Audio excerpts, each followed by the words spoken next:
Chapter 859. It's too small, I can't see it clearly. Lord Way's eyes are failing him, of course he can't see it clearly. Let me see, Mars' position is indeed a ball, but where is the heart? Didn't they say that the star of misfortune rushed to the heart? I can't see it. Stop looking, we've been looking for a long time, but we still can't find the heart. To the courtiers, the thing in front of them was really a strange thing. It could see things from afar so clearly, and Mars was hanging in the sky. Who would have thought that the flashing light in the sky that they usually saw at night was actually a ball? Seeing is believing. This was a concept that had existed since ancient times. Most of the people present firmly believed that the eyes could not deceive people. Moreover, a few old generals in the military had just said that the Academy of Sciences had already given the military one of these things. They called it the Eye of the Heavens, and it could even see the head of the enemy from a few miles away. Ambushes and traps were all useless under the Eye of the Heavens. The courtiers trusted the school of mathematics the most. Those who came out of it were all powerful people, and they were talents that the court fought over. As for the Academy of Sciences, they thought that it was something that the crown prince would play with for a few days on a whim, and then abandon. However, no one expected that the thing that the Academy of Sciences came up with would cause a stir in the courts several times. There was no need to mention the kite that could send people to the sky, the water wheel that could easily pump water from a low place to a high place, and the farming tools that could greatly simplify the plowing process. All of these things had invisibly changed their knowledge, and even changed the lives of many people. Nowadays, for the farmers, cattle were no longer that important. As long as there was a strong laborer in the family, coupled with the new farming tools, they could completely play the role of the cattle. This was enough to be called a groundbreaking event. His Majesty was so happy that he rewarded 100,000 taels of silver.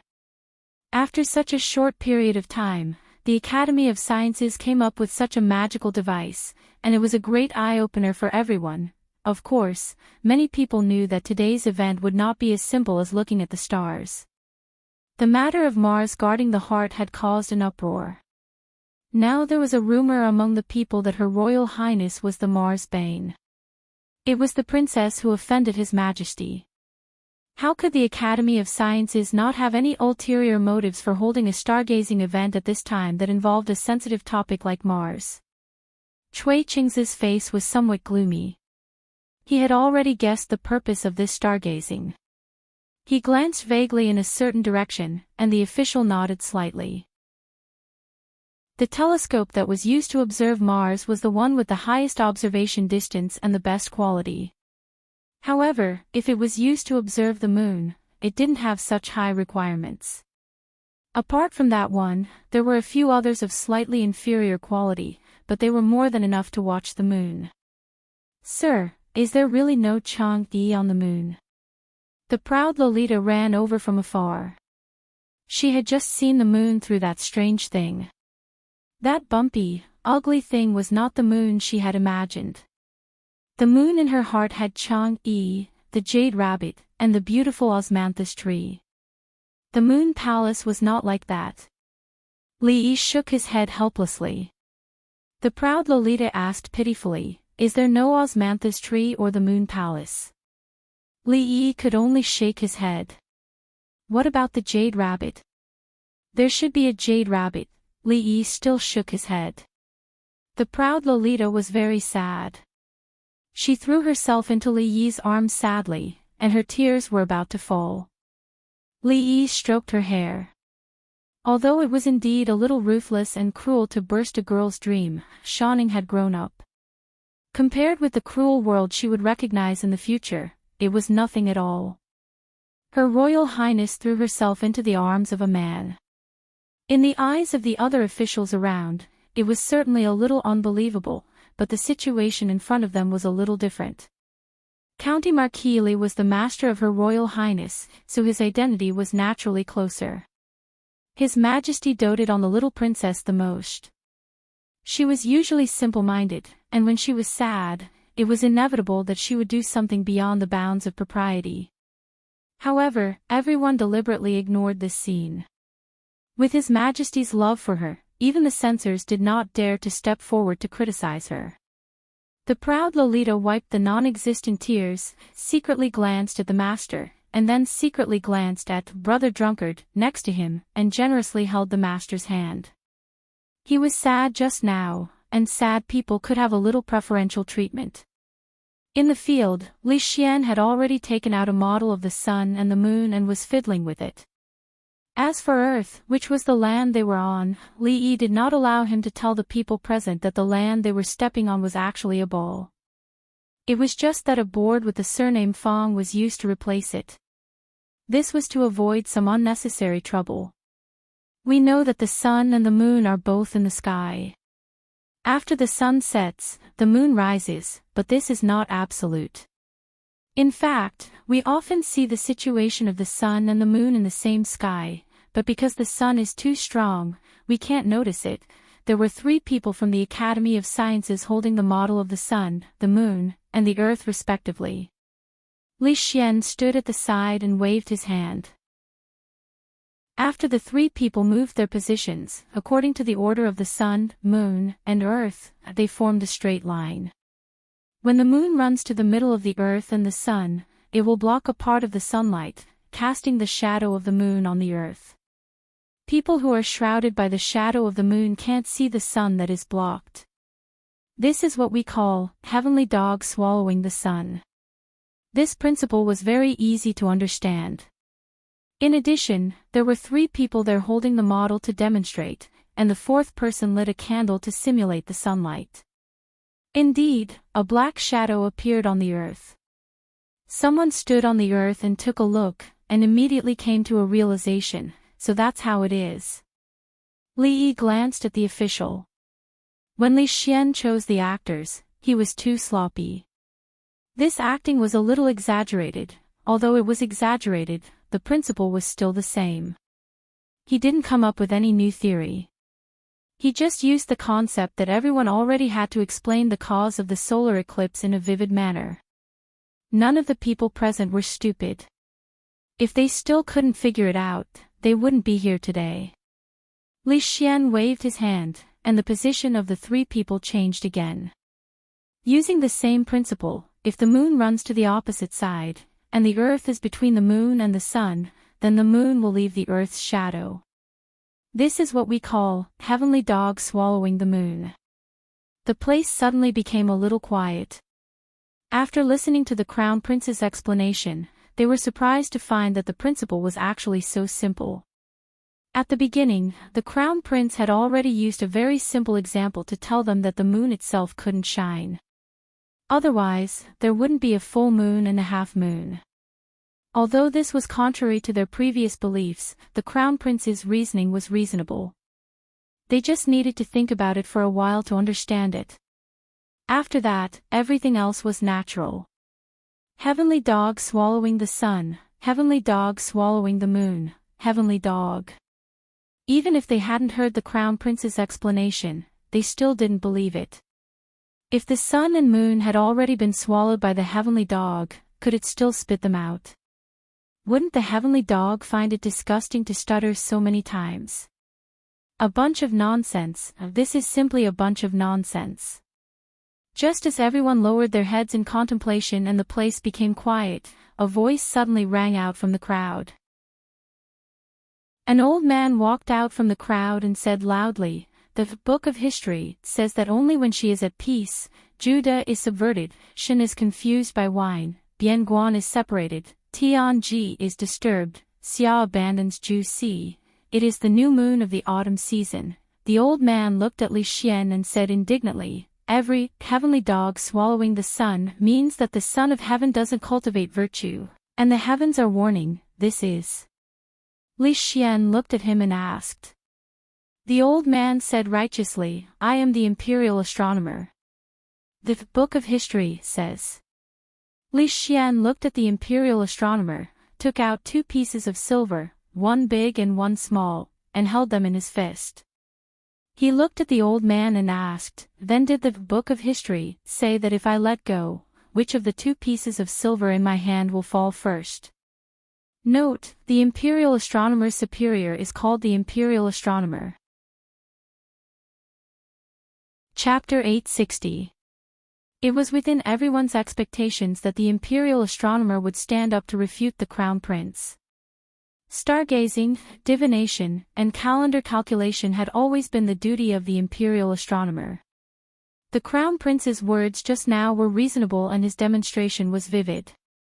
Even those who did not understand astrology would be convinced. However, this was tantamount to smashing the reputation of the imperial astronomer. In other words, it was destroying the faith of those who had devoted their lives to it.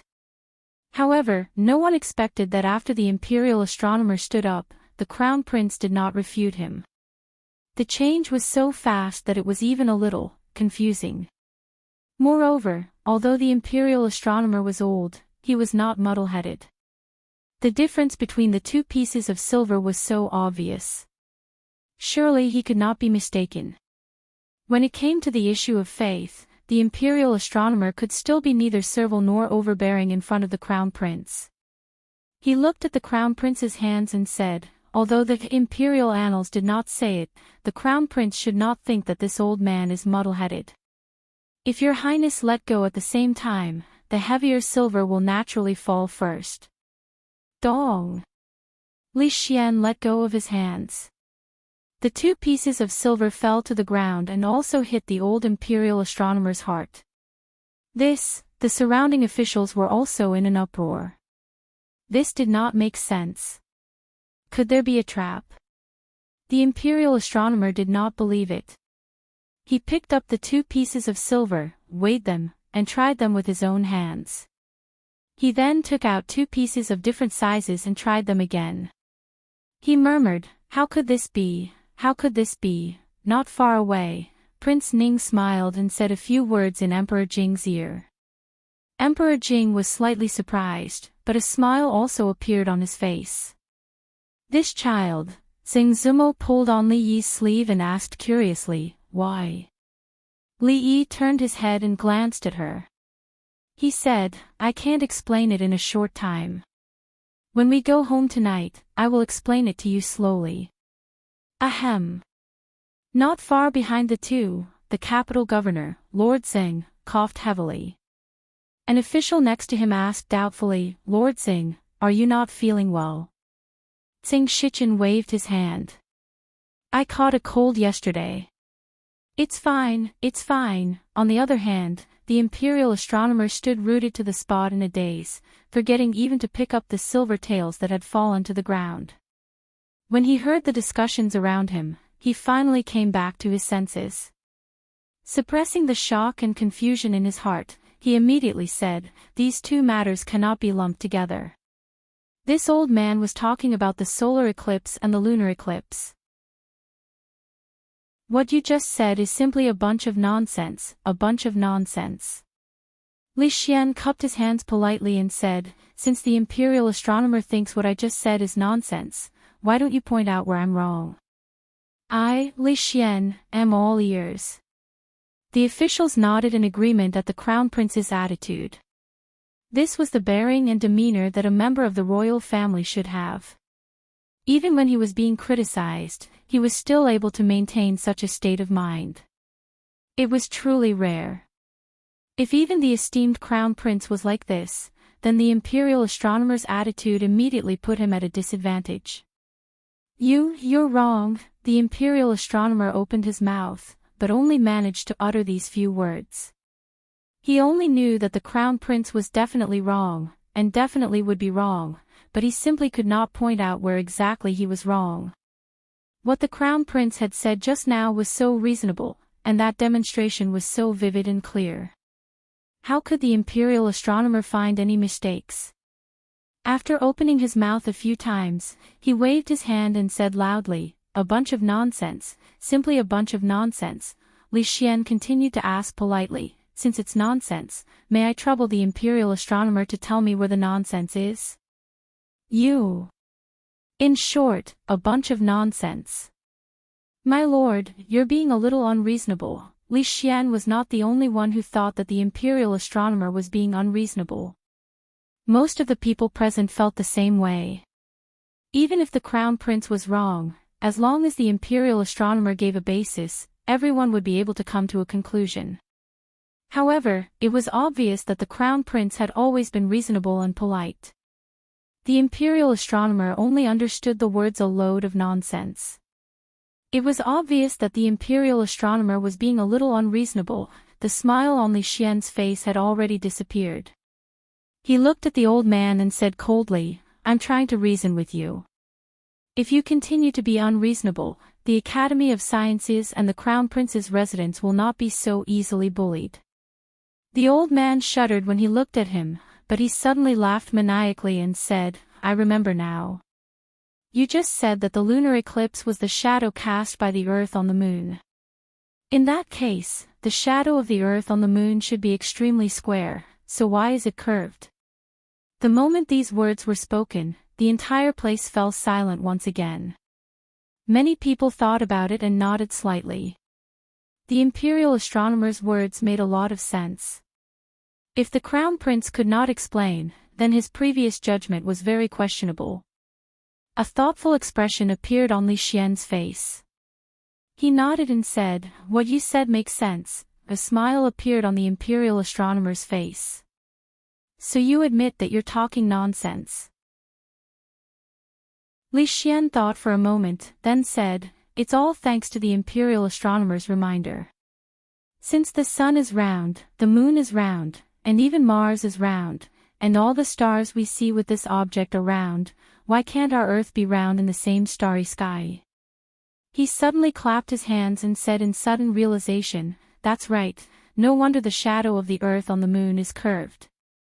No wonder we can only see far by climbing high. No wonder the horizon is also curved when standing by the sea. No wonder we always see the mast before the hull of the ship when sailing from the sea. Perhaps the Earth beneath our feet is also a big ball." The imperial astronomer stood where he was, the crown prince's words echoing in his mind. Then, there was a buzz. "Hee, a bunch of nonsense, a bunch of nonsense, misleading people with lies, this is misleading people with lies. Fiend star, so you're the fiend star, fiend star." Li Xian looked at the crazed imperial astronomer and waved his hand. "Take this lord away to rest." No one cared about the mad imperial astronomer anymore. Their minds were filled with the words that the crown prince had just said. The imperial astronomer's words not only enlightened the crown prince, but also made them think deeply. During an eclipse, the Earth's shadow, the sails of ships sailing from the sea, if the Earth was flat, why would one need to climb high to look far away? The sun, the moon, Mars, why had they never thought about these things? The crown prince was really quick-witted. Among the crowd, Cui Qing's expression could no longer be described as gloomy. Meanwhile, Li Xian clapped his hands and continued his explanation. "Now that we're done with the solar and lunar eclipses, let's talk about Mars guarding the heart. Just now, everyone saw that there's nothing around Mars. There's not much difference between using Mars to look at Xiansu and using our eyes to look at Xiansu. This is because Xiansu is too far away from us. It's like two objects that are separated from each other. When we look at it from afar, we'll think that they're very close to each other. Xiansu is so far away from us that what we see is 500. Cough. Li Xian turned around and looked at Li Yi with disappointment. Then, he turned back and said, "In short, Mars and Xiansu will never meet each other. Therefore, the saying that Mars guards the heart while the jinx rushes to Xiansu is nonsense. Anyone who uses this to slander the royal family has ulterior motives." He sighed and said, "Compared to the vast starry sky, we're so tiny. Who knows that when we look up at the starry sky, what we see is just the passing of the starry sky." Cough. Cough. Li Yi covered his mouth and coughed twice. Beside him, the Luo Shui goddess asked with concern, "What's wrong? Are you not feeling well? Should we go back earlier?" The proud Lolita also looked nervous. "Ah, sir isn't feeling well." I'll ask my father to summon the imperial physician. Li Yi grabbed her hand tightly and didn't let her run away. He shook his head and said, I'm fine. It's just that my throat was a little itchy. I'm fine now. A hint of pain appeared on the proud Lolita's face. She looked up at Li Yi pitifully and whispered, Sir, you're hurting me. Aw, I'm sorry. Li Yi hurriedly let go of her hand. On the other side, Li Xian had already finished his scientific activity. He pointed to the telescope at the side and said with a smile, Today's stargazing will end here.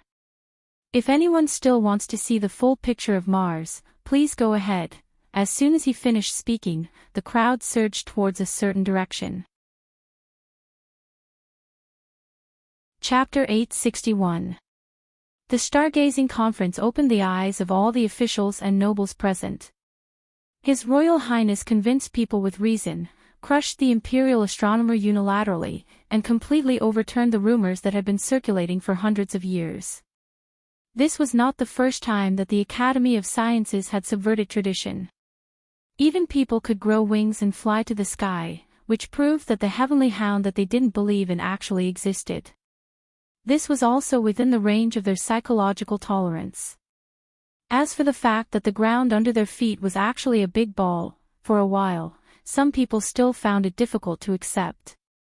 But His Royal Highness's arguments were sufficient, and even if they wanted to refute, they didn't know where to start. Just the matter of a heavy object falling to the ground was enough to make them think for a long time. Antares guarding the heart was a jinx, and the rumor of His Majesty naturally fell apart. After today, if anyone dared to use this matter to make a fuss, it would mean that they had ulterior motives and intended to slander the eldest princess, who had made great contributions to the country. His Majesty would not easily forgive such bad behavior. The banquet came to an end. Emperor Jing and the Empress got up, and the officials gradually dispersed. Although there were some waves in the middle, today's stargazing conference could be regarded as successful. Li Yi was very glad that he finally came to see. Otherwise, he would have been ruined by Li Xian, who couldn't control his mouth when he was happy. Let's go back, too. Li Yi turned his head and said. Xing Zumo nodded gently. At this time, a female official came around from behind and whispered, Master Li, the eldest princess has been waiting for you outside for a long time. Xing Zumo looked at him and said, You go first, I will wait for you here. Li Yi shook his head and said, Let's go together. There should be nothing important, so we can go out together. The eldest princess had been accompanying the Empress and Princess Ning today. Li Yi saw her, but he was a little far away and didn't say much. She was going back to the palace at night. When Li Yi walked out of the hall, he saw her waiting in the corridor on the left from a distance. Li Yi walked over, first tilted his head to look at Xing Zumo, and introduced, This is, I know. Mingzi nodded slightly to her, Miss Tseng. Your Highness. Xing Zumo bowed to her. No need to be so polite. She shook her head and pointed ahead. It's getting late. Let's talk as we walk. She didn't say anything about the cross-dressing goddess of Luo Shui, nor did she ask anything about it. As a result, Li Yi didn't even have the chance to explain himself. She walked in front, and after a few steps, she looked back at Li Yi and said, You've worked hard for this matter. What are you talking about? Li Yi shook his head. Moreover, the one who's really suffering is Li Xian. If we don't let him say what he wants to say, it must be very uncomfortable. After tonight, the Chui family shouldn't be able to cause any more waves. Are you sure the Chui family is behind this? What else? Li Yi waved his hand and said, Don't worry too much. After this time, they have almost no other tricks to play. However, we still need to be on guard. After all, a cornered dog will jump over the wall, and a cornered rabbit will bite. In the next 2 days, there should be some rebound, but you don't have to worry about this. Tonight's stargazing gathering was only to shut the mouths of the discerning people in the court. The most important thing was the ordinary people who didn't know the truth and were easily incited by evil people. After today, they must strike while the iron is hot and completely reverse the public opinion. Then, if you need anything, just tell me. She looked back again and boarded an extremely luxurious carriage. I'm leaving. Li Yi waved to her. Fong and the sloppy old man had returned, and the carriage was parked not far away. The two of them had roasted chicken in one hand and fine wine in the other, leaning against the carriage and chatting enthusiastically against the moon. Li Yi was about to walk over, but Xing Zumo shook her head and said, "Anyway, it's not far. Let's walk back." Li Yi waved to Fong, who was driving the carriage, and the carriage slowed down. It didn't get too close and hung far behind them. Xing Zumo looked in the direction where the carriage disappeared and murmured, "It's really not easy for a woman like the eldest princess to govern such a large country like this." "Yes." Li Yi nodded. If she gave birth to a man, she would definitely be emperor material. Xing Zumo tilted her head and glanced at him. "You're the one who doesn't want her to give birth to a man, right?" Li Yi thought about it carefully and felt that he really couldn't accept it. He looked at her again and said, "It's fine if she's a man, but it's also a different feeling for a woman to dress up as a man." He reached out and pinched her chin. "Come, little brother, give me a smile." A figure walked out of a shop on the side of the street. A smile had just appeared on her face and she was about to greet him, but she quickly retracted her arm halfway. Li Yi looked at Lin Wanru who had walked out of the shop. Lin Wanru stood on the steps and looked at him. "Well, I'll take a look and go back later." She turned around and walked into the boutique again. Goddess Luo Shui blushed. After glaring at him, she quickly ran in. "Miss Lin, wait a minute. It's not what you think." When they walked back together, Lin Wanru looked at him apologetically and said, "I'm sorry, I just thought." Li Yi shook his head. He couldn't blame her. After all, when Xing Zumo was dressed as a man, she looked like a slightly androgynous young man. Whether it was men or women, she was very attractive. The scene just now appeared in her mind. She turned to look at Li Yi and asked, "You have?" Li Yi knew what she was asking. He nodded and said, "We just need a suitable time to welcome her in." "Then, does Sister Lu know?" Li Yi nodded. "No wonder." Lin Wanru nodded, and then asked, "Miss Ruoqing, you should also." Ruoqing. Li Yi thought for a moment and said, "There are still 2 more opportunities." Then, no more." Li Yi waved his hand again and again. He didn't see it before. Why was Miss Lin so curious? He immediately changed the topic and said, "It's so late. What are you doing in the shop?" Lin Wanru turned around and said, "Today I investigated some customers who were used to buying ready-made clothes in the shop, and then I helped them with the accounts. There are still a few opportunities." A few steps behind the two, Lin Yong counted with his fingers. When he raised his head, he let out a long sigh. The Chui family. When a maidservant went in to serve tea, she held her breath. After leaving the room, she wiped the cold sweat from her forehead and quickly ran away. In the hall, Chui Qing's face was extremely gloomy. He picked up the tea in front of him and drank it all in one gulp. However, because the tea was too hot, he spat it out again. His face turned red, and he slammed the teacup on the ground. The teacup shattered, and the tea splashed everywhere. Beside him, Chui Qingming asked in disbelief, "That imperial astronomer has really been driven crazy? Is there no one else in the imperial astronomer who has come forward?"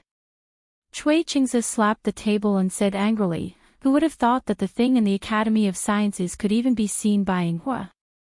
That ball is clearly hanging there. Everyone has seen it. How can the imperial astronomer argue with him?" Chui Qingming looked dispirited. "But our arrangements these days, those old foxes in the court can't be counted on." Cui Chingze waved his hand and said, while the matter of the stargazing conference hasn't spread, let's add some fuel to the fire. After doing so much, there has to be some splash. Cui Qingming nodded and said, I'll arrange it right now. After Cui Chingze sat down, he asked again, where's Qing Duo? Why didn't I see him last night? Cui Qingming said, Qing Duo went out to drink with his friends. The Chu family still needs to be maintained. He has a good relationship with the second son of the Chu family. In the evening, he met a few friends, and it seems that he went to the Drunken Moon restaurant. Cui Chingze nodded, and his face looked a little better. Qing Duo is quite sensible to think of this. All right, you can go back to your work. After Cui Qingming left, Cui Chingze walked out of the room and asked, what is Madam doing at night? A maid at the door immediately replied, Madam said that she was not feeling well, so she went back to her room early to rest. Cui Chingze nodded again, and his heart immediately felt much better. At the same time, in a room somewhere in the Cui residence, a charming woman sat on the bed, looking sullen. Didn't he just drink with someone the day before yesterday? Why did he go again? It's a rare opportunity, and he wasted it. Chapter 862. After New Year's Eve, the bustling scene in the capital city did not diminish, but increased. Before New Year's Eve, the ordinary people in the capital city were busy celebrating the new year. The officials who came from other places did not dare to slack off in the slightest for the first day of the imperial court. After New Year's Eve, they would visit their relatives and friends for a few more days. At the very least, he would leave after the Lantern Festival and tour the capital from top to bottom once. It was no wonder that the foreigners had not seen the world.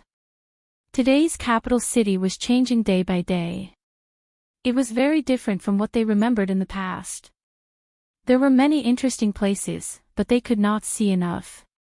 In these few days, the big and small shops in the capital city, as well as the peddlers and merchants, made a lot of money. The ready-made clothes and underwear shops were often sold out as soon as the goods were put on display. The brothels were overcrowded every day. If it was only the capital city, the demand for goods would not be so great. Among them, there were many businessmen from other places and even foreign countries. They would transport the goods they bought from the capital city back and resell them to make a profit. This also made Li Yi increasingly feel that he should not stay in the capital city. As long as there was a brothel, the family shops would flourish everywhere. He would not give the black-hearted middlemen a chance to make a profit. Li Yi sat on the bed and carried the little guy who was about to fall back. After 2 months, the little guy became active. He crawled around on the bed and wanted to grab anything he saw. When he cried, his voice became louder. Rui and he were tortured at night. Rui had just coaxed him to sleep in the morning and was forced to the room by Li Yi to rest. After a while, the little guy woke up again.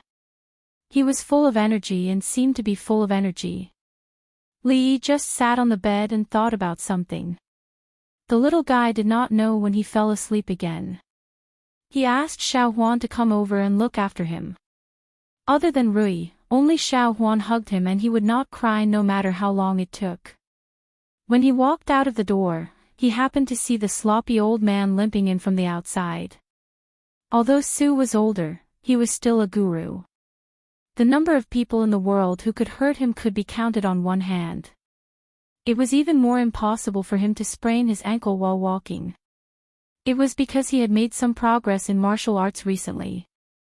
It seemed that he had made a small breakthrough in his realm, so he excitedly challenged his second granduncle. After he came out of the courtyard, he became like this. Li Yi looked at him and said, Su should rest at home today. I'll ask Fang to go out with me.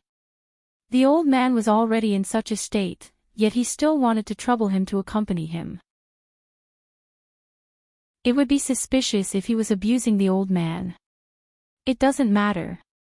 The sloppy old man shook his head and said, the path of martial arts has always been bumpy. This small injury is nothing. Li Yi leaped up and landed steadily on the carriage. The sloppy old man glanced at him and said with some surprise, "You've made some progress recently." Li Yi lifted the curtain, turned around and said with a smile, "I ate well, slept well, and was in a good mood. I accidentally entered a little. There was never a lack of topics in the capital city." As the people under the feet of the emperor, the people of the capital city had pride and confidence that people in other places did not have. They cared about the state affairs, the gossip of the officials and nobles in the capital city, whether the soldiers on the front line had enough to eat, and they were also curious about how the third master of the Chui family was better than the first master of the Chui family, especially for some people who had a strong sense of national pride. Although they were just ordinary people, they cared about the country no less than the officials in the court. However, it was also because they were only ordinary people who could not participate in the state affairs that some news could not be obtained. Therefore, the brothel became the favorite place for these people. In the past 2 days, the contents of the stargazing meeting that had been widely spread were what people were most interested in. On the stage, an old storyteller was describing with great emotion how His Highness had wittily dealt with the imperial astronomer that night, and how the wronged imperial astronomer had pestered him endlessly. Below the stage, many people were intoxicated by the story, and there were also people who lowered their heads and discussed in whispers. A young man said in surprise, "What?" 2 pieces of silver with a huge difference in weight fell from the same height and fell to the ground at the same time. "Shouldn't the heavier one fall first?" "This is too unimaginable." A young man beside him smiled and said, "If this brother doesn't believe it, you can take out 2 pieces of silver and try it. You will immediately know whether what he said is true or false." "Brother, what you said is reasonable." The young man nodded and took out an ingot of silver and a silver fragment from his waist. He stood up, raised them to the same height, and let go at the same time. The 2 pieces of silver fell too fast, and he could not see which one fell first. But this was far from what he had imagined, that the silver ingot should fall earlier than the silver fragment. An expression of disbelief appeared on his face. "It's actually true." The young man beside him picked up the 2 pieces of silver on the ground and put them in his bosom. He said, "Although it's a little unimaginable, seeing is believing. We have always been wrong." "Yes, I didn't expect that we would be wrong for so many years when we could easily verify the truth." The young man nodded and sighed inwardly. He then looked at him with a frown. "That's my silver." "What yours?" "I clearly picked it up." In another restaurant, a green-robed scholar was talking loudly, attracting the attention of the onlookers in the restaurant. "What stargazing meeting? They actually said that the earth under our feet is a big ball. This is ridiculous, a bunch of nonsense." The green-robed scholar spoke passionately. He drank a cup of wine and said again, "The heavenly dog swallows the sun and the heavenly dog swallows the moon. The sages have long explained this. Could it be that we scholars have been reading the sages' books all along have been wrong? Since ancient times, there has never been a woman in charge of the government. She abandoned the moral principles and ignored them. That's why there are bewilderment guarding the heart and warning the celestial phenomena. Now, someone actually wants to use such a twisted theory to cover up the past. What is his motive? What is his motive? If Her Majesty insists on doing this, the country will fall, the country will fall." We scholars, in the restaurant, some people listened excitedly, some people looked thoughtful, and some people's eyes flashed with suspicion. Fong drank a mouthful of wine and said angrily, "Young master, this guy is full of nonsense. Why don't you arrest him and put him in prison?" Li Yi shook his head and did not speak.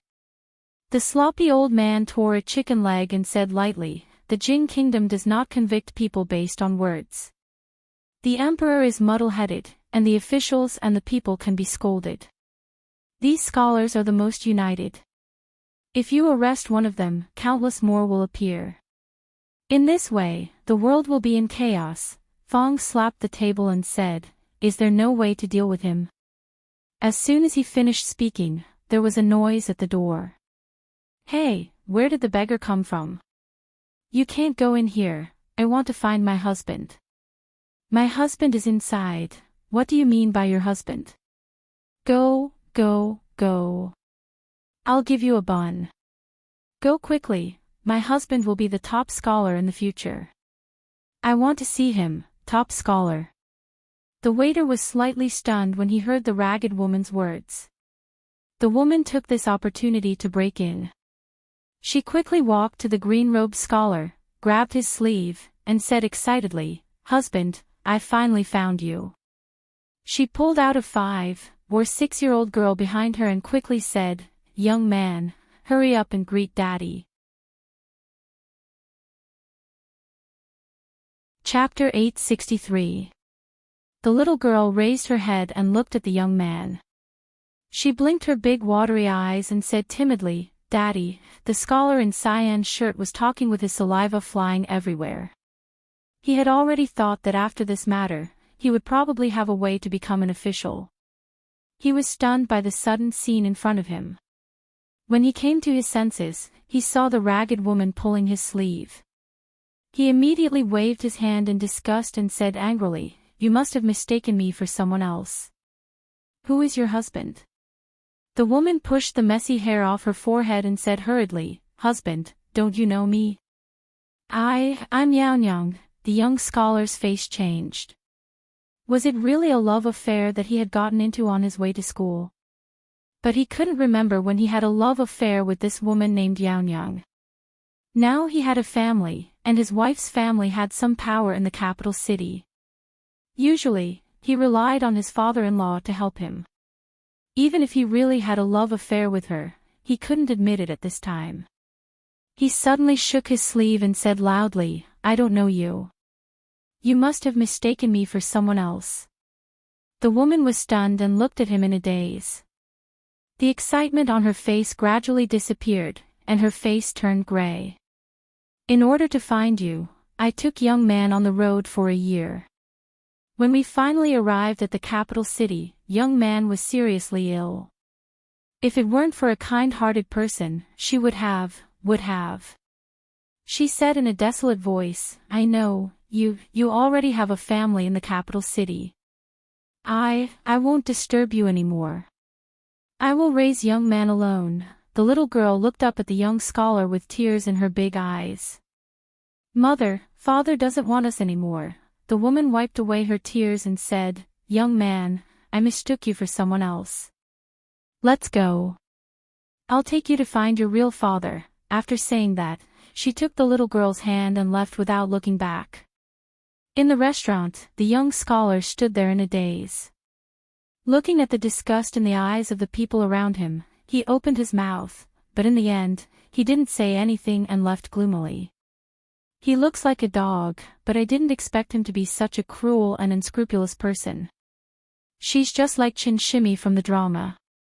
I thought that story only existed in dramas. I didn't expect, abandoning his wife and son, yet he is still a scholar. Does he deserve to be called a scholar? He only knows how to read the book of the sage. Is that all the sage taught him? That woman is so pitiful." Her words just now clearly showed that she had already given up all hope. It's really a pity for this mother and son. After the azure-robed scholar left, the people in the restaurant became filled with righteous indignation. In their hearts, the words of a scholar still carried some weight.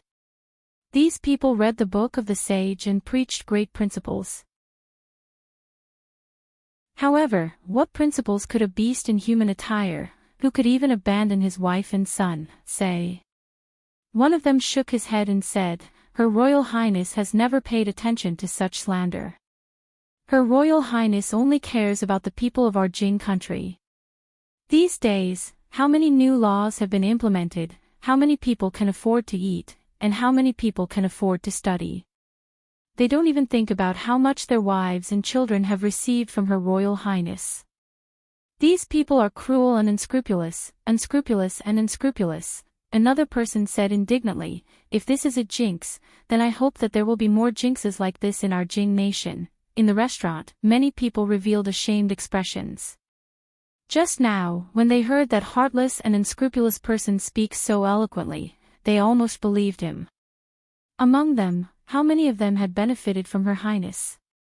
Not only did they not repay her kindness, but they even helped some people with ulterior motives to slander her. This was ungrateful. Bah! Fong spat out a chicken bone and scolded, "Scum." Then, a puzzled expression appeared on his face and he asked, "Son-in-law, do you feel that the woman just now is a little familiar?" "Not very familiar." Li nodded, stood up and said, "Let's go and have a look at other places." At the entrance of a tea house, the waiter stopped Li and the other two people and said with a smile, "Sir, this place is booked by someone today." Casually catching an ingot of silver that Fong threw over, the waiter immediately smiled brightly and said, "Sir, please come in." There were many figures in the tea house. Most of them were young people dressed like scholars. They were probably holding a poetry meeting or something like that. Some were writing, while others were commenting loudly. Now that the emperor is ill, the Eastern Palace is empty, and women are in power, the rules are in chaos. The weather is warning us, but the court is ignoring it. I really don't know where the future of our Jing kingdom lies, someone in the tea house frowned. Today, everyone was making friends through literature. Although the young people were full of ambition, it was inevitable that they would discuss the affairs of the country. However, the matter of Inghuo guarding his heart had already been concluded. The imperial astronomer had made disrespectful remarks about Her Highness the Princess and intended to bring chaos to the court. He had already taken the blame and resigned. Almost all the officials in the court had seen Inghuo with their own eyes. What was the intention of this scholar with the surname Wang to make such remarks at this time?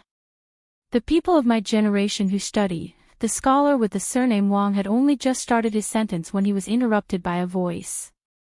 A plump woman with heavy makeup barged in from outside. Behind her were a few sturdy men. She scolded, "Bullsh *T scholars. Don't you scholars have to pay when you visit prostitutes?" The scholar with the surname Wang's expression changed. He quickly walked forward and whispered, "Didn't I say that in 2 days? Bah!" The old brothel keeper waved her hand and said angrily, "It's only right and proper to pay when visiting prostitutes. It's not easy for us to open our doors to do business. If you don't pay today, I'll drag you to see the officials." The scholar with the surname Wang couldn't care less about the current situation. He quickly said in a low voice, 2 days, just 2 days, you don't have money." The old brothel keeper glanced at him and waved her hand. "Take him to see the officials." The few sturdy men behind her immediately rushed forward. The scholar with the surname Wang was quickly taken away, leaving the people in the tea house looking at each other in dismay. Scholars had been dissolute since ancient times. Visiting a brothel was nothing much. It could even be considered an elegant thing. However, visiting a brothel without paying was a bit too much. This kind of immoral person, TSK, it was not worth associating with. Li Yi took a sip of tea. The tricks played by the Chui family were too obvious and too straightforward. There was no technical content at all. However, in terms of effectiveness, if the power of the brothel was not involved, there would really be some trouble. These scholars had always been the most provocative group. Their influence could not be underestimated. Fortunately, that Grand Tutor Chu did not collude with the Chui family this time. Otherwise, the matter would have become much more troublesome. When he came out of the tea house and was about to go to the brothel, he once again saw the young scholar he had met in the restaurant. He sat paralyzed in front of a tall mansion door and cried, "Wife, believe me, I really don't know them. This is a false accusation, a false accusation." A servant girl threw out a bag from inside and said in disgust, "Miss said to get lost, far away. The next time I see you in the capital, I'll get someone to break your legs." After saying this, the mansion door closed with a bang. "Serves you right." Fong spat fiercely at the young man who had lost his soul. Those who are loyal are always those who butcher dogs, but those who are heartless are always those who are scholars. Li Yi shook his head and sighed. Soon, he walked to a brothel. A young girl who was biting on a tonghulu ran out and said happily, "Big brother, you're here." Li Yi patted her head and said with a smile, "Young man, did you listen to Sister Ruoqing today?" The young girl nodded vigorously. Young man has always been very obedient. She even performed on stage yesterday. Chapter 864.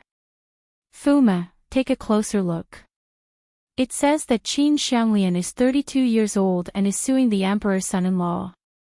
Deceiving the king, deceiving the emperor, breaking off the marriage, killing his wife and son, losing his conscience. On the stage, an old man was singing passionately, and the audience was listening attentively. This was a new play that had been released not long ago. It was called The Case of the Beautiful Guillotine. It was about a heartless scholar who became the Zhuang Yuan and was recruited as the prince consort. He abandoned his first wife and, for the sake of riches and fortune, he wanted to kill his wife and son. As soon as this play was released, it became very popular in the capital. The fictional character of Justice Bao was no stranger to them. This story of how he didn't fear power and justice for the people and killed the wicked was very satisfying. It was exactly the kind of play that ordinary people living at the bottom of society liked to watch. At this critical juncture, if there really was a heartless person who abandoned his wife and son for the sake of wealth and honor, he would probably be stabbed in half by the audience. In the private room upstairs, Miss Seng wiped away her tears and looked at Li Yi with some bitterness. Why did you come up with this play?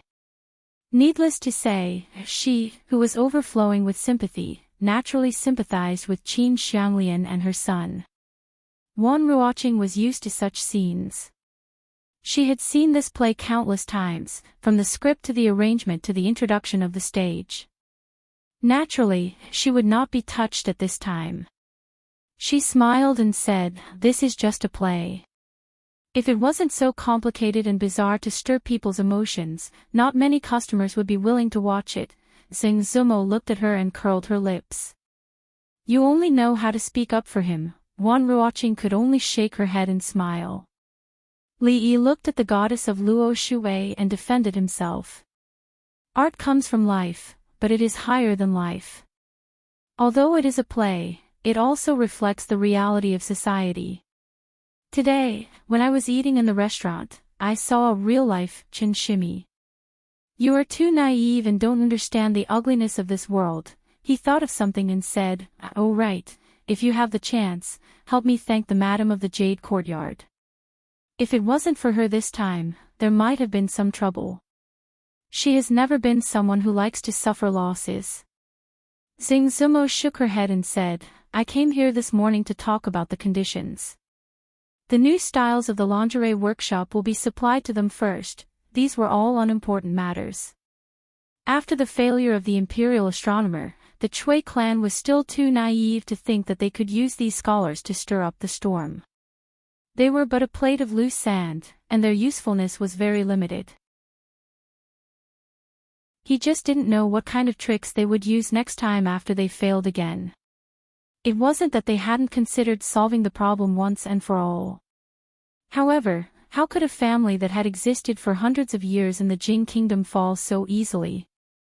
At the very least, he needed a heavy primer. Trash, all of you are trash. In a hall of the Chui clan, a row of young scholars knelt down. The head of the Chui clan, Chui Qingze, could no longer suppress the anger in his heart. His expression was ferocious, and he roared incessantly. The people kneeling in the hall lowered their heads, not even daring to breathe loudly. All the arrangements he had made, without exception, had failed. They didn't even stir up the slightest ripple. On the contrary, because of these things, the public opinion of the people had been completely reversed. In this invisible confrontation, the Chui clan had once again suffered a crushing defeat. Standing to the side, Cui Qingming looked at the trembling people, waved his hand, and said, "All of you, leave." As if they had been granted amnesty, they hurriedly got up from the ground and disappeared from the hall in an instant. Cui Qing's whole body slumped on the chair. His eyes were lifeless, and his expression was dispirited. "Big brother," Cui Qingming had just opened his mouth when he was interrupted. Cui Qingzi stared blankly ahead and murmured, "Qingming, do you think we're getting further and further away from that path?" Cui Qingming clenched his fists and said through gritted teeth, "Her Highness is still here, and His Highness is still here. We haven't lost, and the Cui clan hasn't lost. We lost miserably yesterday. Chu Ping, you're the only one who won the most. No matter what, you have to pay for today's match, right?" In the Miaoying Pavilion, a young man put his arm around another young man's shoulder and said with a smile, "Of course." Chu Ping nodded, and then said in a low voice, "However, you mustn't let my grandfather know that we went to the gambling house." Cui Shixin patted him on the chest and said, "Of course we know that. Don't worry, if the Grand Tutor finds out, won't we also be punished?" Only then did Chu Ping relax. He touched the banknotes in his bosom and felt a burst of joy in his heart. The Chu family had a strict upbringing. Although he was the eldest son of the first wife, because of this, the elders were even stricter with him. Previously, he had traveled with his grandfather to broaden his horizons. Now that he had returned to the capital and was accompanied by his friends, he finally realized that there were so many fun things in this world. Come, let's go in first." Cui Shixin waved his hand and pointed at Qin Yu, who was at the side. As he walked, he said, "I heard from Junliang that you also like that kind of thing, Chu Ping. You can talk more with little Duke Qin about this. I believe you will learn a lot from him." Chu Ping's face reddened and he hurriedly said, "Let's go in and talk." A well-rounded woman came out from inside and smiled. "Oh my, young masters, you came at such a good time today. Lady Shuangshuang is preparing to perform in the heavenly room upstairs," Chu Ping asked in confusion. "Lady Shuangshuang?" Cui Shixin smiled and explained, "Lady Shuangshuang's zither skills are the best in the wonderful sound pavilion. If you go up and listen, you'll know.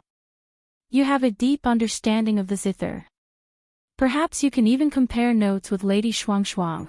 The wonderful sound pavilion was one of the more famous music halls in the capital. Normally, there was an endless stream of customers. The group went up to the second floor. Under the guidance of the beautiful woman, they entered the heavenly room. The room was very spacious and there were many small rooms inside. There were bead curtains hanging from the outside, forming a ring around the stage in the middle. At this time, there was already a woman on the stage. She was about 16 or 17 years old and was very charming and lovely. However, her face was a bit pale. At first glance, she gave off a feeling of weakness. Whenever a man saw her appearance, he couldn't help but want to take her into his arms and take good care of her. Cui Shixin stretched out his hand and waved it in front of Chu Ping's eyes. He smiled and said, "Hey, what are you looking at? You're staring straight." "No, nothing." Chu Ping's face reddened and he lowered his head in a panic. "Could it be that this Lady Shuangshuang is your type?" Cui Shixin looked at him in astonishment and said, "Last time Junliang told me, I didn't believe it.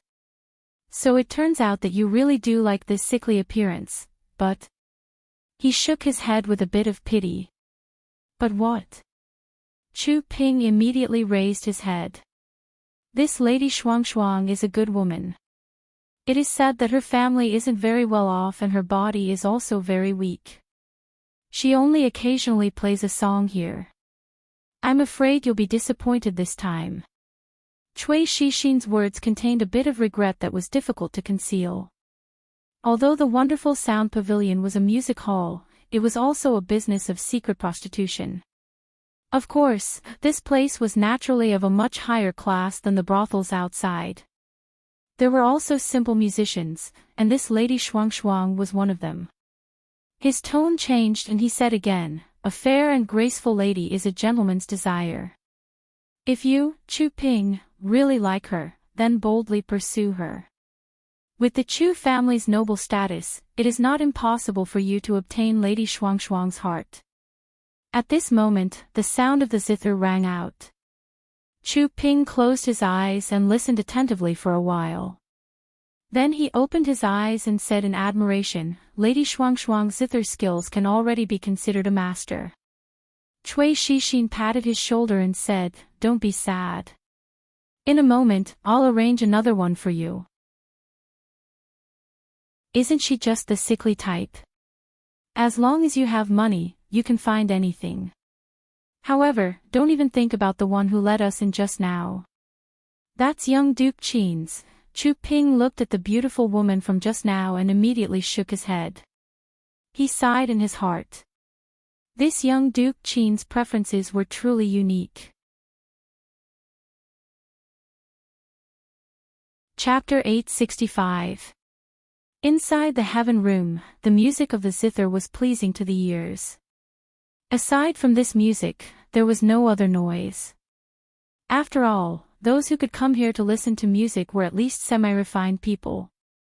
They wouldn't do something like burning the zither and cooking the crane. Cui Shixin saw Chu Ping staring at the zither-playing woman in a daze. He smiled and whispered, "If you really like it, how about tonight?" Chu Ping repeatedly shook his head and said, "No, no, no, this absolutely cannot be done." "You must not," Cui Shixin waved his hand and said, "I was just saying. Don't worry, how could we dare to help you do such a thing? If the Grand Tutor were to find out, it would be terrible. What kind of people are you talking about? Don't think that I don't know what kind of place your wonderful sound pavilion is." An abrupt voice suddenly sounded from one of the compartments. The beautiful woman from before was pushed out from the inside. She said with a troubled expression, "Customer, we cannot agree to your request." Slap. A middle-aged man swayed out from inside and slapped the beautiful woman's face. He scolded, "You're a whore and you still want to maintain a chastity. Don't be so shameless." A man pulled the middle-aged man and said, Fifth Lord, you've drunk too much. Let's go back." "I didn't drink too much." The middle-aged man waved his hand and pointed at the delicate woman on the stage. He said, "That Lady Shuang, come down and drink a cup of wine with Fifth Lord. Fifth Lord is in a good mood today. If you make Fifth Lord happy, you will be heavily rewarded." The woman stood up from the stage and ran to the beautiful woman's side in a panic. She helped her up and asked with concern, "Anton, are you all right?" "I'm fine."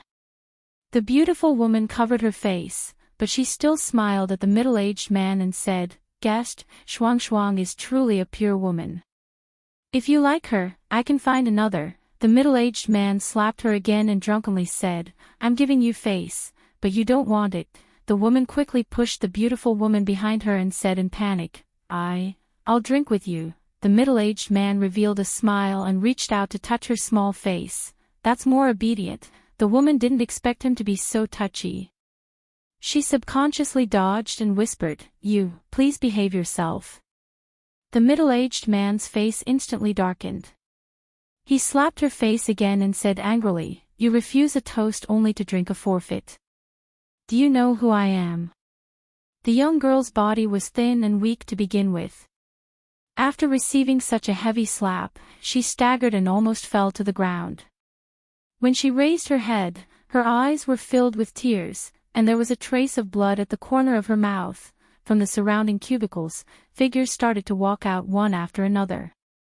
Usually, the majority of those who had such an interest were naturally young people. Moreover, they were young and full of vigor. When they saw injustice, they would always stand up and speak out. Immediately, many people had resentful expressions on their faces as they walked over. A figure was the fastest. After running over, he first helped the woman up and asked with concern, "Miss, are you all right?" The woman looked at him and nodded gratefully. Thank you, young master, I'm fine. And who are you? The middle-aged man seemed to be angered by the scene in front of him.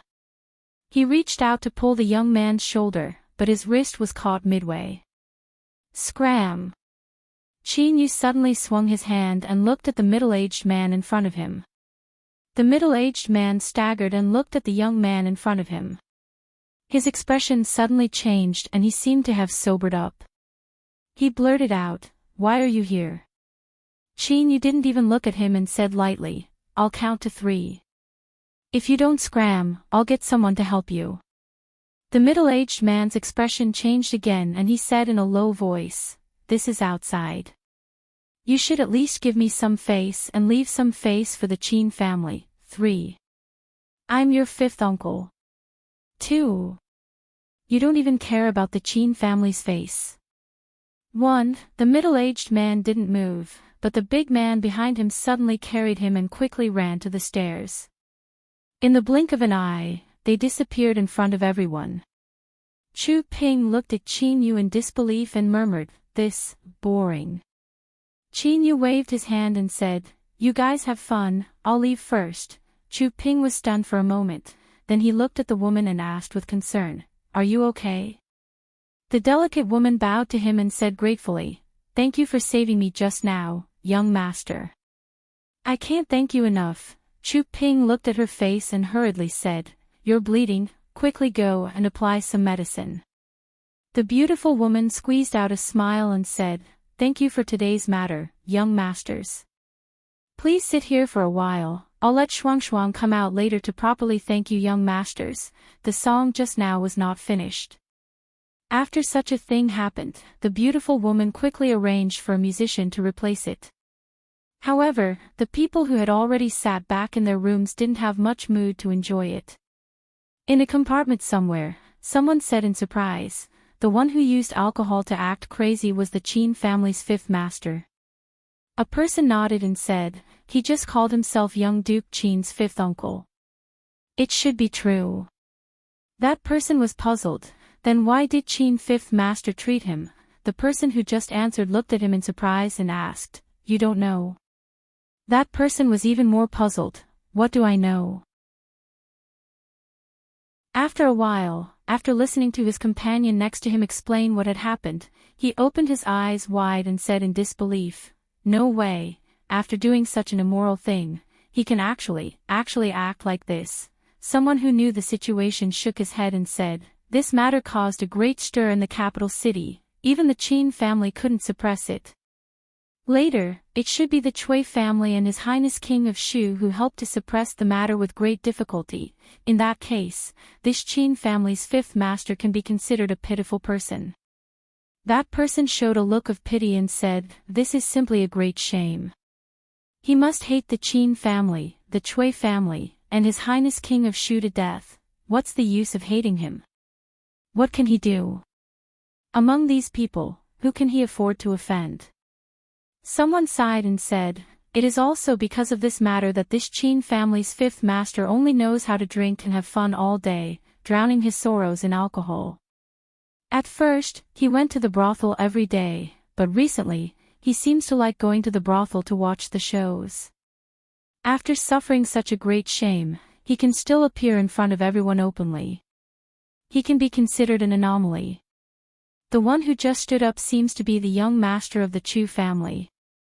As expected of someone taught by old Chu, in another room, Chu Ping asked worriedly, "Qin Yu, he treated his elders like this. Is he okay?" Cui Shixin waved his hand and said, "This is nothing. He has done things 10 times or even 100 times worse than this. You don't have to worry." He looked at Chu Ping with a smile and said, "How does it feel to be a hero saving the beauty?" Chu Ping showed an embarrassed expression. At the door, Lady Shuangshuang, who had changed her clothes, had already lifted the curtain and slowly walked in. She bowed to the few people and said softly, "This little girl thanks the few young masters for saving me just now." Cui Shixin pushed Chu Ping, who was stunned in place, and said with a smile, "What are you waiting for? Help the lady up, put me down." In a certain alley, a middle-aged man patted the shoulder of a big man who was running wildly and said indifferently. The big man panted and said, "Fifth Master, a wise man does not fight when the odds are against him. A gentleman's revenge is never too late, put me down." "Oh." The big man stopped and put down the middle-aged man he was carrying on his shoulder. The middle-aged man looked at him and asked, "Am I a joke?" The big man was startled and suddenly shook his head. "Fifth Master, you must be joking. Who dares to say that you are a joke? Hit me." "Ah." The big man's eyes widened. "Hurry up, hit me." The middle-aged man looked at him and said expressionlessly, "Just like what I did to the lady just now." The big man reached out and touched the middle-aged man's forehead and said with some worry, "Fifth Master, how about I take you to see a doctor? Do as I say, or I will deduct 1 month's salary." Slap. The big man swung his arm and slapped the middle-aged man's face. The middle-aged man staggered and stood up with the help of the wall. He looked at the big man with a sullen face and asked, "Did I hit you that hard just now?"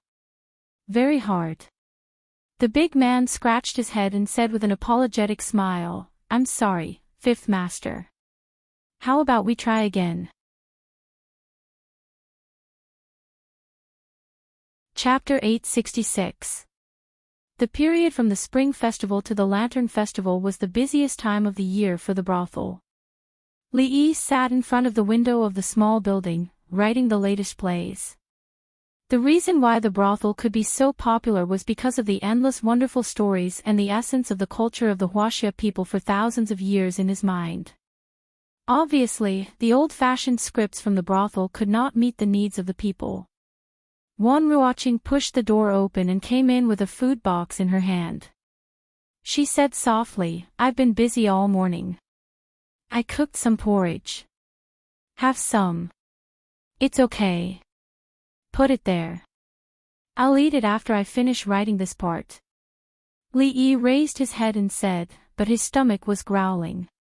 He hadn't eaten anything since morning, so he was really hungry. However, there was not much left to write. He didn't want to be interrupted in the middle, which would be troublesome. Wan Ruoqing came over with the food box, took out the bowl of porridge, and sat beside him. She said, "Eat some first. The script is not urgent." Li Yi didn't say anything this time.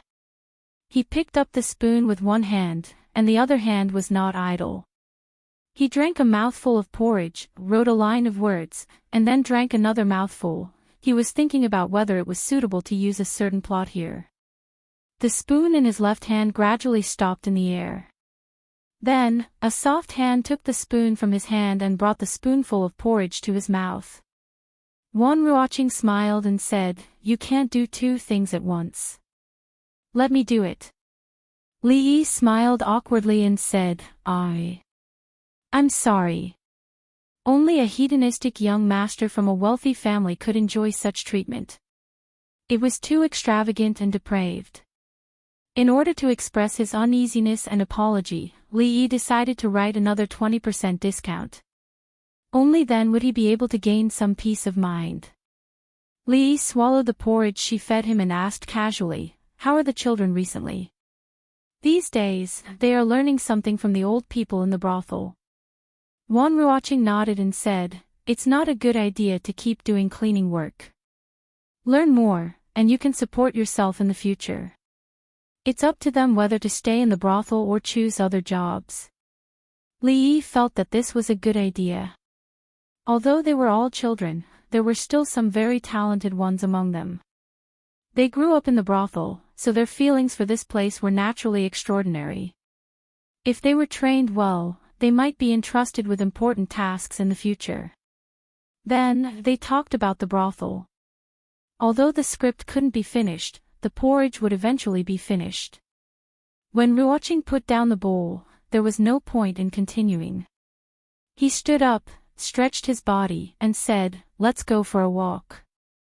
Wan Ruoqing nodded slightly. Even though there were many things to do in the brothel before the Lantern Festival, what could be better than two people walking together?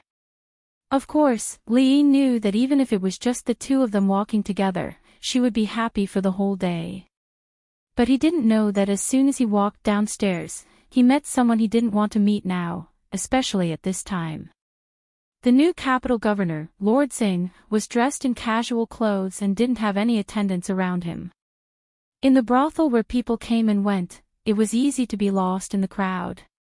Singh Shichin stood opposite, looked at him and said, "Drunk Ink said you were here."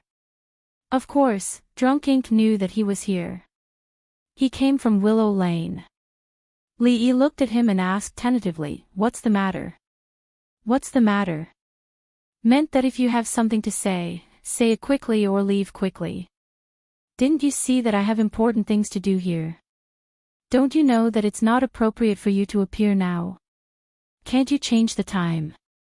Obviously, Lord Singh didn't understand what he meant. He said, "This is not the place to talk." Wan Ruoqing showed a slight smile on her face and said, "Lord, come in and talk." Li shook his head and walked into the small building again. Singh Shichin picked up the teacup on the table and took a sip before saying, "I've already ordered people to renovate that house. Too much time has passed, and it can't be exactly the same as it was 10 years ago, but it should be 70 to 80% similar.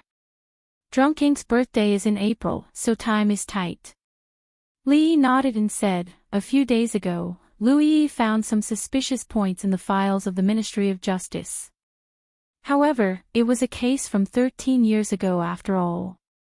It has been a long time, and the assistant minister of the Ministry of Revenue died on the way to exile.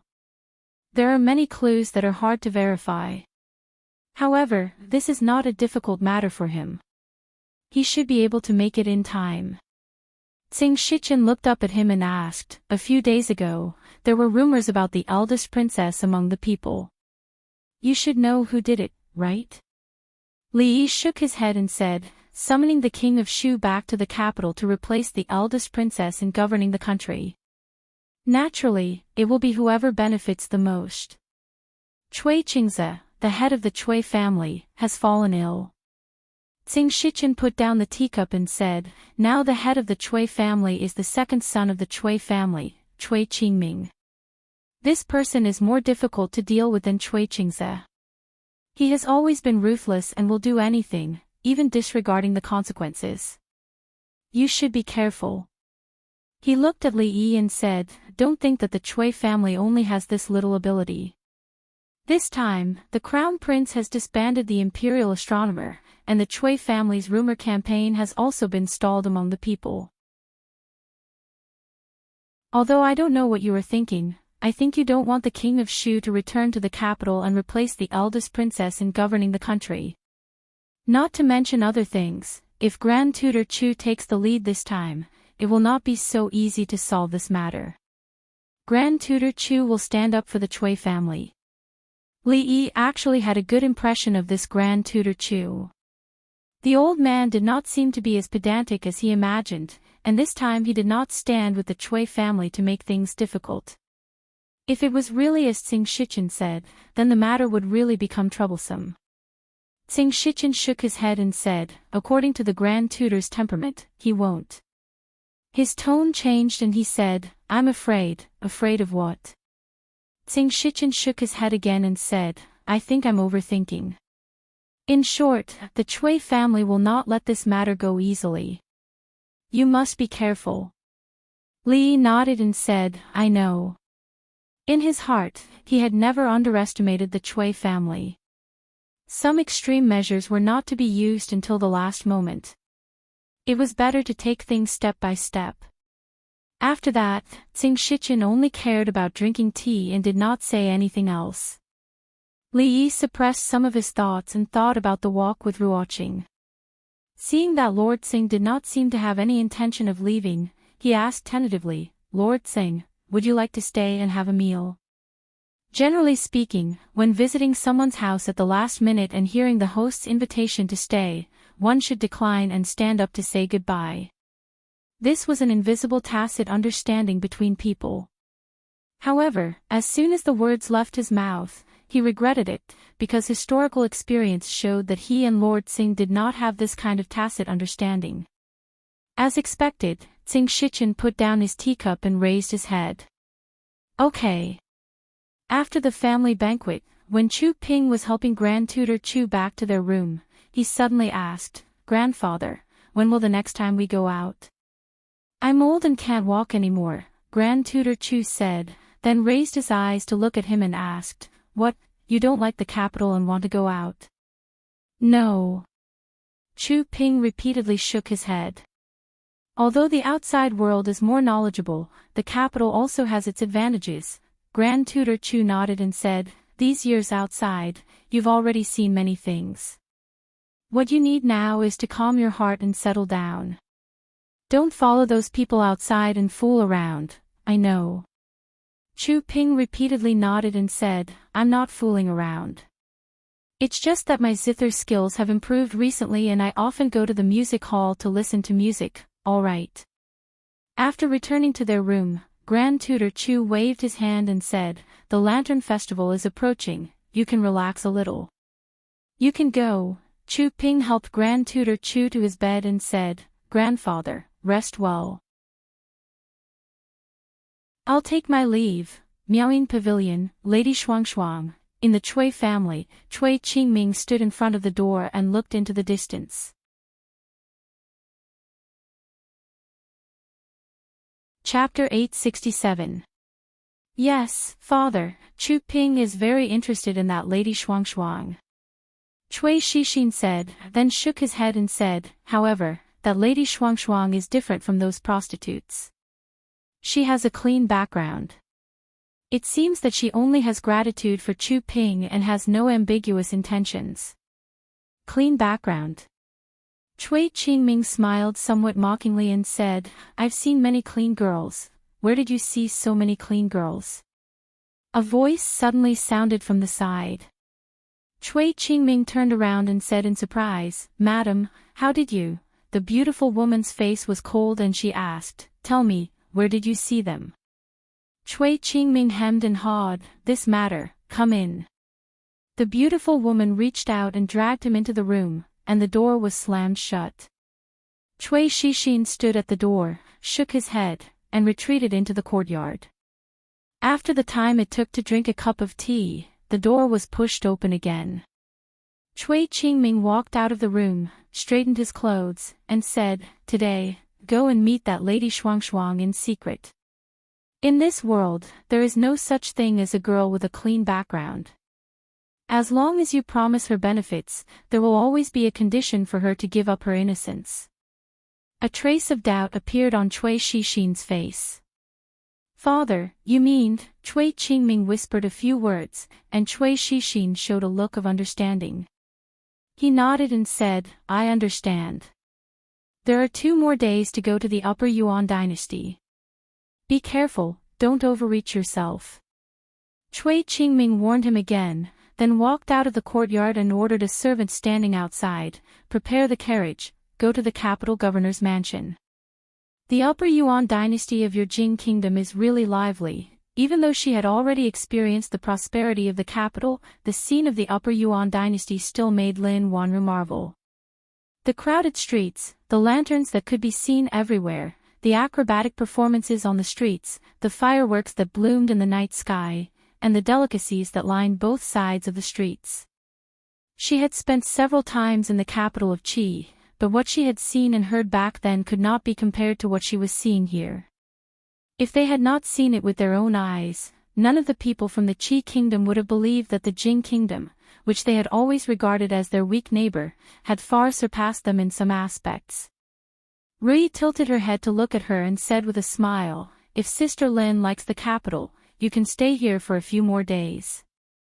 The 2 girls in front were talking while Li Yi held on to Yongning and the proud Loli's hands to prevent them from getting lost in the crowd.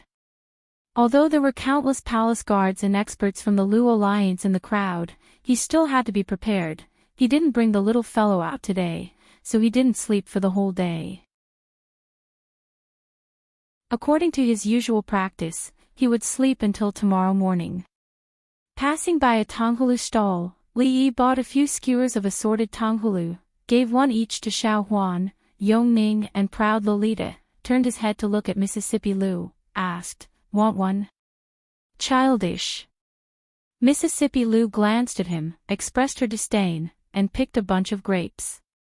There were not many opportunities for a family to come out together like this, especially when it was such a lively occasion. It only happened 3 or 4 times a year. Just as he told them to be careful when eating the candied hawthorn and not to hurt themselves, an extremely rough voice came from behind. "Get out of the way, get out of the way. The capital Yamen is arresting a criminal of the imperial court. Get out of the way, all of you, get out of the way." Several constables in Yamen uniform rushed over from behind. Their movements were extremely rough, and many people were pushed down or pushed down by them, but they could only curse their bad luck and didn't dare to show it. A man who looked like a constable was pressed down on his shoulder before he could push Li Yi. The constable frowned and scolded, "Bastard, your eyes are on your buttocks. Can't you see that the constables are handling a case? Get out of the way, can you bear the responsibility if you make a mistake?" As soon as he finished speaking, he felt something hard pressed against his waist. "Are your dog eyes blind?" Then, a soft and feminine voice reached his ears. For them, working for the Yamen, no matter if it was a man's or a woman's voice, they had nothing to fear. But this kind of voice that was neither male nor female was the most terrifying. If they heard this kind of voice on the street, it meant that there was some important person in the palace here. And no matter who it was in the palace, it was not someone they, including their prefectural magistrate, could afford to offend. The constable shivered and immediately said, forgive me. We are only following the imperial edict to arrest a criminal of the imperial court." "We didn't mean to alarm." The person in the dark did not speak again. The constable felt the hard thing on his waist disappear and sighed in relief. When he raised his head again, there was only a vast stream of people. A person behind him asked, "Boss, what do we do now?" He pointed to another path with some annoyance and said, "Go around there, a criminal of the imperial court." Li Yi frowned. The flow of people in the capital during the night was the highest of the year, and it was also the time when trouble was most likely to occur. Tsing Shichen was muddle-headed. He actually chose this time to arrest a criminal of the imperial court. However, with Rui and Mississippi Lu, as well as so many guards in the dark, there was no need to worry about the safety of the arrogant girl and the others. He was only puzzled for a moment before he was pulled to the side by the arrogant girl to look at a unique goldfish lantern. On the other side of the street, Xiao Chui hugged Xing Zumo's arm and begged, "Miss, you are the best at guessing lanterns. Please guess another one." Xing Zumo looked at the different lanterns hanging on her arms and said grumpily, "You already have so many. Sister Ruoqing guessed 2 for you just now. Can you still carry them?" Xiao Chui looked down and then handed 2 lanterns to Xiao Zhu behind her. She turned around and said with a smile, "Now I can carry them." Xing Zumo gently pulled her ear and said, "Let's talk about it when we go back. How can we stroll around with so many lanterns in our hands, oh?"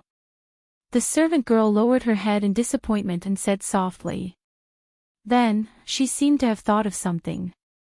She raised her head and said excitedly, "Miss, do you think we can meet Li tonight?"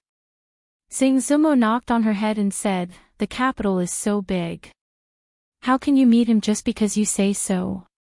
"Don't dream," the servant girl pouted. "But, sometimes, fate is so wonderful. Although the capital is big, as long as 2 people's hearts are the same." "Oh, miss, if you hit Xiao Chui again, she will become stupid," Miaoying Pavilion. On the night of the first month, this kind of entertainment place had the most business. The beautiful woman had been shuttling upstairs and downstairs, entertaining all kinds of guests. Seeing someone walk in from the door, she immediately went up and said with a smile, "Oh, young Master Chu, you are finally here. Shuang has been waiting for you tonight." She has already pushed away more than a dozen waves of people, Chu Ping was at a loss and said in disbelief, Shuang Shuang has been waiting for me up there. That's right.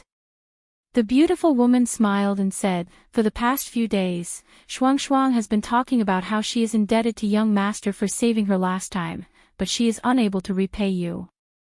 She feels really guilty. Chu Ping was a little embarrassed and quickly waved his hand.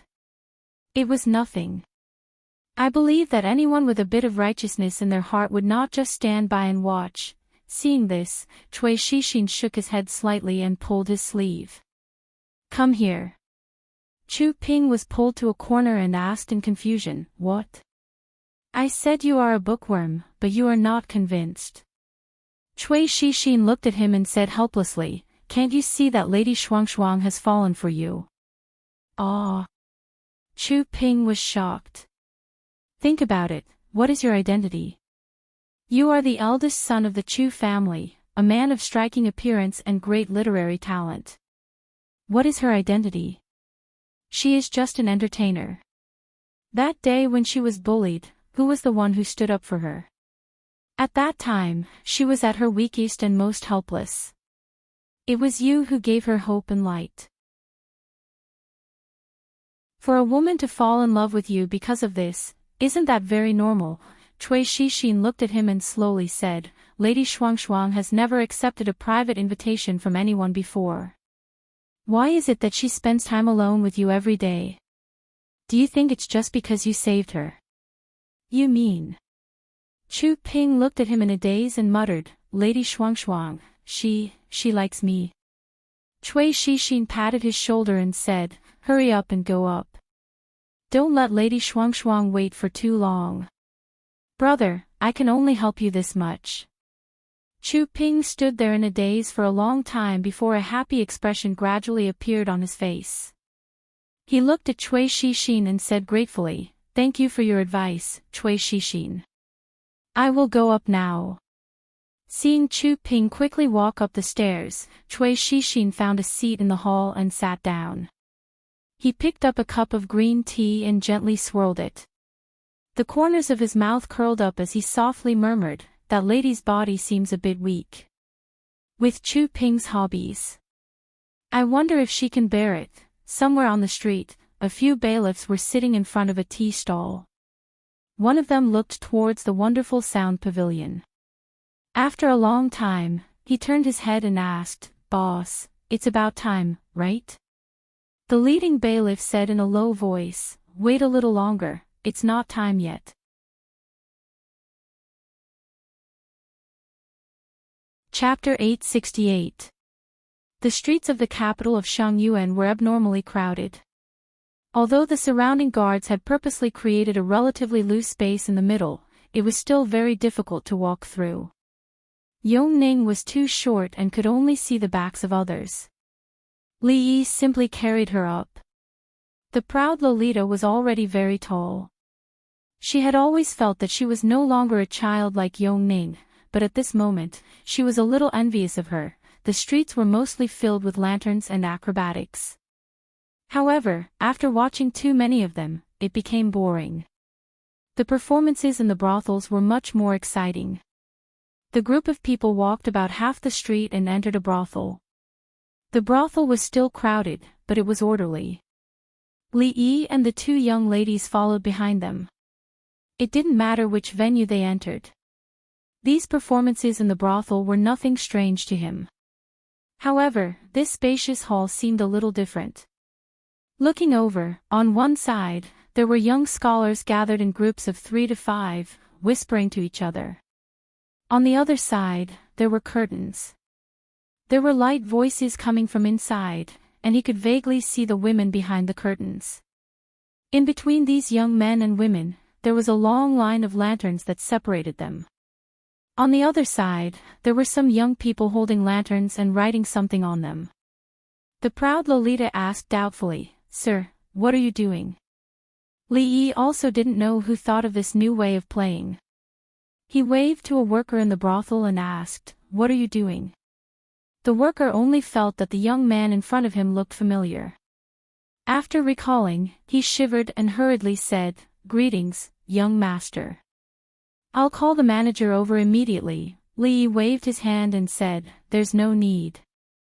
I'm just taking a look. What are they doing over there? The worker immediately replied, those people on the left are all famous scholars in the capital. They write poems on the lanterns and hang them there. If the ladies behind the curtains take a fancy to them, they will send a servant to tie a sachet on the lanterns. Li finally understood that this was simply another form of matchmaking. Back in the day, he had experienced it himself. He had received countless scented sachets and love letters. If he did not remember wrongly, it was from an open-minded lady who had even stuffed a warm doodoo into his arms. No wonder some of the scholars were in high spirits, while others looked unhappy. That was because some of the lanterns in the middle didn't have a single sachet on them, while others had a few hanging on them. Choosing a son-in-law wasn't rare in this era. If it was in the future, the lanterns would definitely not have poems, but photos. Perhaps there would even be property certificates, car keys, and passbooks. Xiao Huan watched as a servant girl came out from behind the curtains and hung her lady's sachets on the lanterns. She thought it was very interesting. She grabbed onto Li Yi's arm and said excitedly, young master, why don't you also write a poem and hang it up? There will definitely be more sachets than all of them. In her heart, the young master was the most talented person. Otherwise, why would he be called the #1 scholar in the Jing Kingdom? If the young master put up a lantern there, it would definitely be the one with the most sachets. The arrogant Lolita wished for the world to be in chaos. She added fuel to the fire and said, that's right. Mister, why don't you write a poem and beat them all? It's best if you don't even give them a sachet. The two of them seemed to want to see such a scene. Their expressions were somewhat excited. They completely didn't notice that the scholars not far away had expressions of displeasure on their faces. Hee, since when did such an arrogant person appear in the capital? He won't even leave us a sachet. Who does he think he is? The #1 scholar in the Jing Kingdom. Even the #1 scholar wouldn't dare to say such arrogant words. Some of the scholars not far away were feeling depressed. When they heard the words of the two young ladies, they felt ashamed and angry. However, they didn't want to argue with them. In a split second, the gazes on Li Yi increased. Li Yi knocked on the heads of the two of them and said, write whatever you want to write. Writing a poem also requires inspiration. It's not something that can be written just because you want to. There's nothing to see here, let's go. Rui and Lin Wanru went to the venue next door. There weren't any performances there, but there was an exhibition of women's clothing. It was the most popular style of women's clothing in the capital this year. Li Yi originally wanted to follow them, but the arrogant Lolita and Xiao Huan insisted on seeing who had the most sachets in the end. He could only accompany them there. What Xiao Huan wanted to see the most was the young master's poem. She rolled her eyes and walked over. She whispered, young master, you've written poems for Xiao Huan, for Miss, and for Miss Singh. You've written many poems for second Miss. Li Yi looked at Mississippi Liu. Mississippi Liu also looked over. Forget it. Li Yi shook his head and said, other people's lanterns and sachets have other meanings. It's better if we don't disturb them. Mississippi Liu turned her head expressionlessly. In front of her, someone walked over. It was a scholar dressed in a scholarly robe. He looked rather refined. In his hand, he held a lantern that was obviously inscribed with words. He smiled and said, sorry to disturb you. I hope you don't take offense. It's just that when I saw you from afar, I was amazed and admired you. Suddenly, I was struck by inspiration and came up with a poem. This poem originated from you, so I wanted to give it to you. After this young scholar walked out from the crowd, a sigh came from behind the curtains. This young Master Zhou's literary talent was brilliant. He was very famous among the scholars in the capital. He was also a new imperial examination scholar. He was the best candidate for a son-in-law. There were already many people who had their eyes on him. But today, young Master Zhou actually gave the lantern with his poem inscribed on it to the young lady. This was the most direct expression of his feelings. What gift? Before Mississippi Lu could speak, Li Yi walked straight in front of her. He said to young Master Zhou, "You're willing to give it to her, but others aren't willing to accept it." He looked at Mississippi Lu and asked, "Isn't that right, Rui?" Mississippi Lu glanced at him and asked, "Is that right?" Young Master Zhou saw this and was delighted. He looked at Li Yi and twitched the corner of his mouth. He said, "You're not this young lady. How do you know if she's happy or not? Why, if you can't give this lantern out, you won't allow others to give it out." The lanterns here were not just lanterns. If one wanted to give a lantern out, he must write his own poem on it. The scene of Li Yi's refusal made this young Master Zhou feel that this person was just not talented and could not write a suitable poem. Of course, if he really tried to look impressive at his own cost and randomly wrote a poem, then what awaited him would be even greater humiliation. Li Yi glanced at him indifferently. He had seen too many such clumsy provocations. He looked at Mississippi Lu and said, "Xiao Huan is right.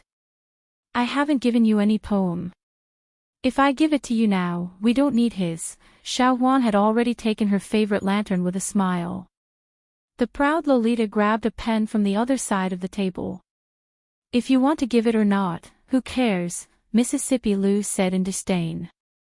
Her eyes looked at him. Li Yi held the lantern with one hand and wrote on the blank space with the other. He quickly put down the pen and held the lantern with both hands. He passed it to Mississippi Lu and said, "Rui, this is for you." Young Master Zhou wanted to stretch his head out to look but was pressed back by Li Yi. At this moment, a manager from the brothel walked over and asked carefully, "Young Master, do you want to hang this lantern over?" "No need." Li Yi waved his hand.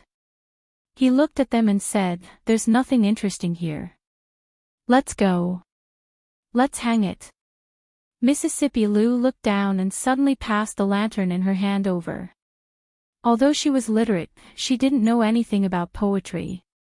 However, she also wanted to see if the poem he gave her was good or not. Was it good to give to someone else?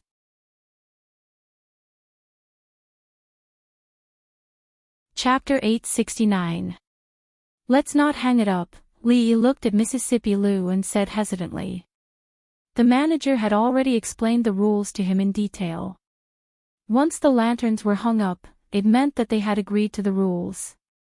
It was fine if there were no scented sachets, but if there was a lady who hung up her own scented sachet, the two of them would have to have dinner together.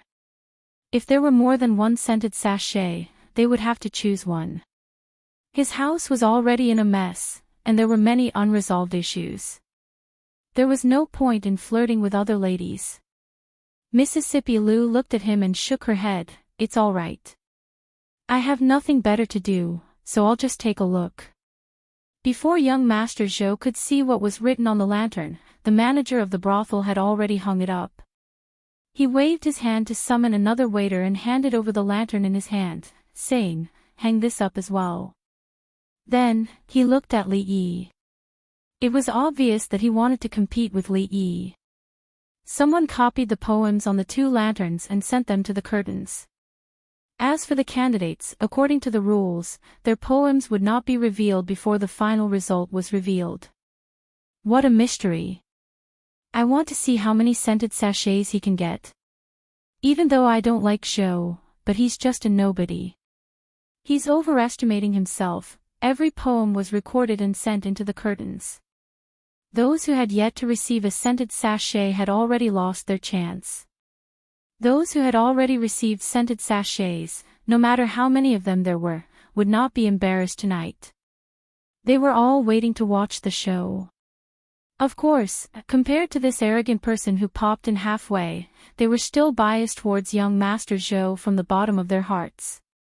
With the curtains blocking their view, they could only see the gist of it. However, they noticed that after the two poems were sent into the curtains, there was a commotion inside. Someone turned to look at young Master Zhou and clasped his hands, saying, "Looks like Brother Zhou really got a good piece of work today. It was just luck." Young Master Zhou was confident in his poems, but he still replied humbly. His actions allowed the crowd to understand that the man surnamed Zhou was truly going to shine brightly today. Very quickly, someone walked out from behind the curtains. It was a maid with a bun on her head. "That's from the Su family." Someone recognized him at a glance. Another person said with a smile, "Miss Su has admired Brother Zhou for a long time. I'm afraid she's waiting for you to hang up her lamp today. That is because Miss Su thinks highly of me." Young Master Zhou smiled lightly and said, "Miss Su is extremely talented. Actually, I also have some admiration for Miss Su." As soon as he finished speaking, a maidservant with her hair combed into a bun hung a fragrant sachet under a goldfish lantern. "Sir, there's one." The Tsundere Lolita shouted excitedly. She had just bought this goldfish with her husband. Mississippi Lu looked at him and then looked away. Young Master Zhou's expression was a little awkward. He coughed twice and covered it up very well. He said, "Hee, it seems that I have underestimated the people of the world." Someone comforted him, "Sigh, Brother Zhou, don't be discouraged. It's only one. Didn't Miss Su also fall in love with you? Look, isn't that girl from the Su family coming out? Miss Su is talented and beautiful." We also had a deep conversation. Young Master Zhou looked at the maidservant in emerald green clothes hanging the fragrant sachet under the goldfish and murmured, "Deep, deep conversation, too." The Tsundere Lolita and Xiao Huan hugged each other and shouted. What kind of poem did he write?" Someone was stunned for a moment before revealing an extremely curious expression on his face. "That, Brother Zhou, perhaps, these 2 times were just accidents. Someone stared at the curtain and said, "Look," another person came out. She walked to the side. She didn't choose that goldfish. That's strange, why isn't she holding the fragrant sachet in her hands? Everyone's eyes widened as they watched a maidservant walk out from the curtain empty-handed. She walked past that goldfish, walked past young Master Zhou's lantern and came to the front of a lotus lantern. "It's Brother Fong. Congratulations, Brother Fong." Although this lotus lantern had been displayed long ago, it was a little strange to hang the fragrant sachet only now. However, as long as it wasn't that weird goldfish, it was fine. Everyone cupped their hands towards a young man in the crowd. That young man smiled and cupped his hands in return. "Thank you for letting me win." After a round of congratulations, they saw that the maiden walked to the front of the lotus lantern and took down the fragrant sachet under the lantern. Then, she took 2 steps back and hung the fragrant sachet under the goldfish again. This works too. How can this be?" That young man with the surname Fong's expression froze. Looking at the lotus lantern that once again became empty, his expression gradually became sluggish. As for that young Master Zhou, he stood on the spot in a daze. The expression on his face was already indescribable.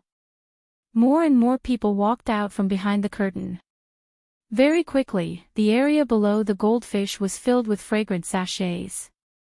Although not everyone hung the fragrant sachet under the goldfish, compared to the surrounding people, there was no need to compare. Those maidservants were afraid that they would fall behind. They huddled and shoved each other. The situation was starting to get out of control. It was to the extent that even the curtain had been lifted a little, and countless gazes were focused in a certain direction. At the same time, whispers could be heard from behind the curtain. "It's that young master. That young master is even more handsome than young Master Zhou. His poetry is also well written. Why haven't I seen it before? I wonder who he will choose today." Li Yi only glanced in a certain direction and felt as though he was standing naked outside.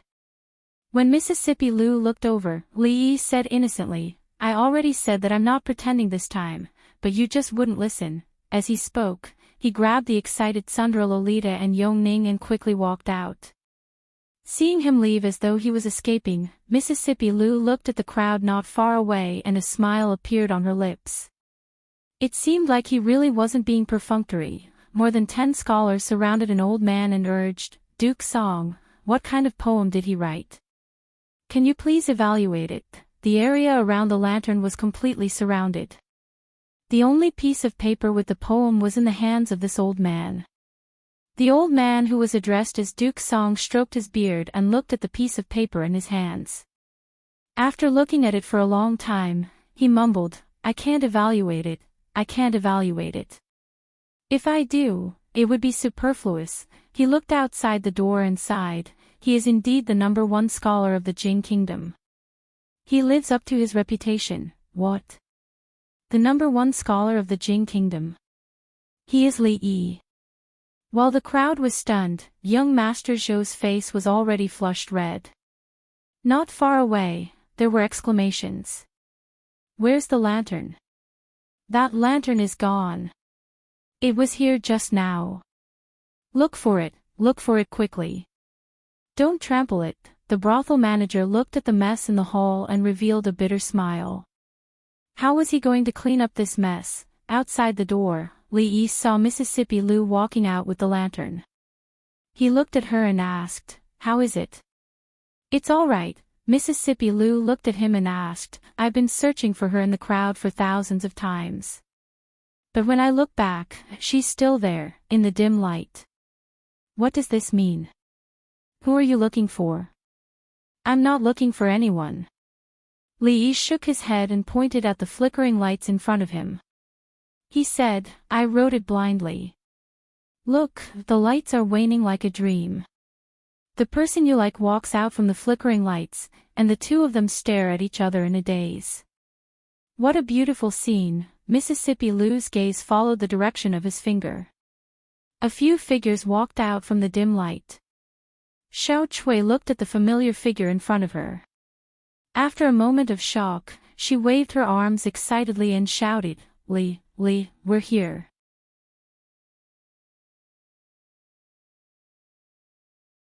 Chapter 870. Xiao Chui waved her hand and turned to look at Xing Zumo.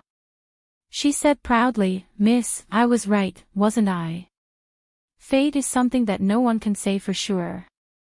Li Yi also felt that this sort of thing like fate was really too wonderful for words. That person is really at the place where the lights are fading. Mississippi Lou stuffed the lantern into his arms and turned to enter the field that Rui and the others had just entered. Li Yi turned his head to take a look. In the end, he still walked towards the figures in front of him. He looked at the more than 10 lanterns hanging on Xiao Chui and Xiao Zhu and said in surprise, "Why did you buy so many?" Xiao Chui shook her head and said proudly, "I didn't buy them. They were all won by Miss and Sister Ruoqing." Xiao Huan followed behind Li Yi and looked around. She suddenly didn't know what to do. Yongning ran in Xing Zumo's direction excitedly. Apart from her brother and sister Bing Ning, she liked Sister Zumo the most. Goddess Luo Shui looked at him and asked in confusion, "Is it just you guys?" As soon as she said that, Rui and Lin Wanru had already walked out from the field on the side. Although Mississippi Lou also walked out, she stood far away. Goddess Luo Shui ignored him and quickly walked over. She bowed to Rui and said in a low voice, "Greetings, sister. We are a family. There is no need to be so formal." Rui smiled and took her hand. "I saw a few clothes inside just now. They are very suitable for you. Let's go in and have a look." Xing Zumo nodded and said, "I will listen to you." The two went in hand. Yongning also went in holding Xing Zumo's hand. Xiao Huan and Xiao Chui followed closely behind. Ruoqing glanced at him, smiled, and went in as well. In an instant, on the street, there was only him and Lolita left. Lolita held his arm and said solemnly, "Don't worry, sir. I will never leave you behind." Li Yi rubbed her head. The arrogant loli squinted her eyes, a satisfied look on her face. She suddenly opened her eyes and looked at Li Yi. She said seriously, I will never abandon you. Can you promise me that you will never abandon Xiaoning? Li Yi smiled and nodded. All right. Pinky promise. The Tsundra loli stretched out her pinky. Pinky promise. Although it was just a child's words that could not be taken seriously, Li Yi's heart was full of gratification at this moment. He smiled and said, they can go shopping by themselves. Sir will take you to eat delicious food, only you. Okay. The proud Lolita widened her eyes and her face was filled with joy. Although Mr. had never written a poem for her, he only brought her to eat delicious food. He did not bring Yong Ning, Sister Zumo, Sister Rui, Sister Xiao Huan, or Royal Sister. In short, she was the only man in the world now.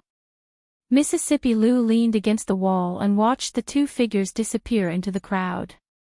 She looked at the lights everywhere with a slightly dazed expression. Lin Wanru did not follow Rui and the others in. She stood on the other side a few feet away and looked at the lanterns hanging outside. There were poems written on those lanterns. She walked from the first row and stopped in front of each lantern for a short while.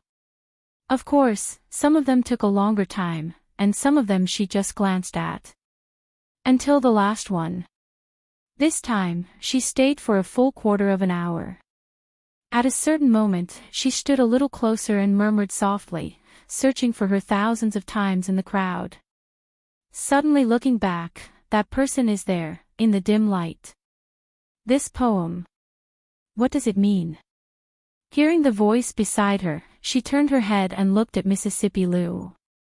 She smiled and said, although I don't know who wrote this poem and what kind of state of mind he had at that time, but from the literal meaning, it should be that the person who wrote this poem went through hardships just to find a person, but in the end, he realized that the person he was looking for was actually by his side all along.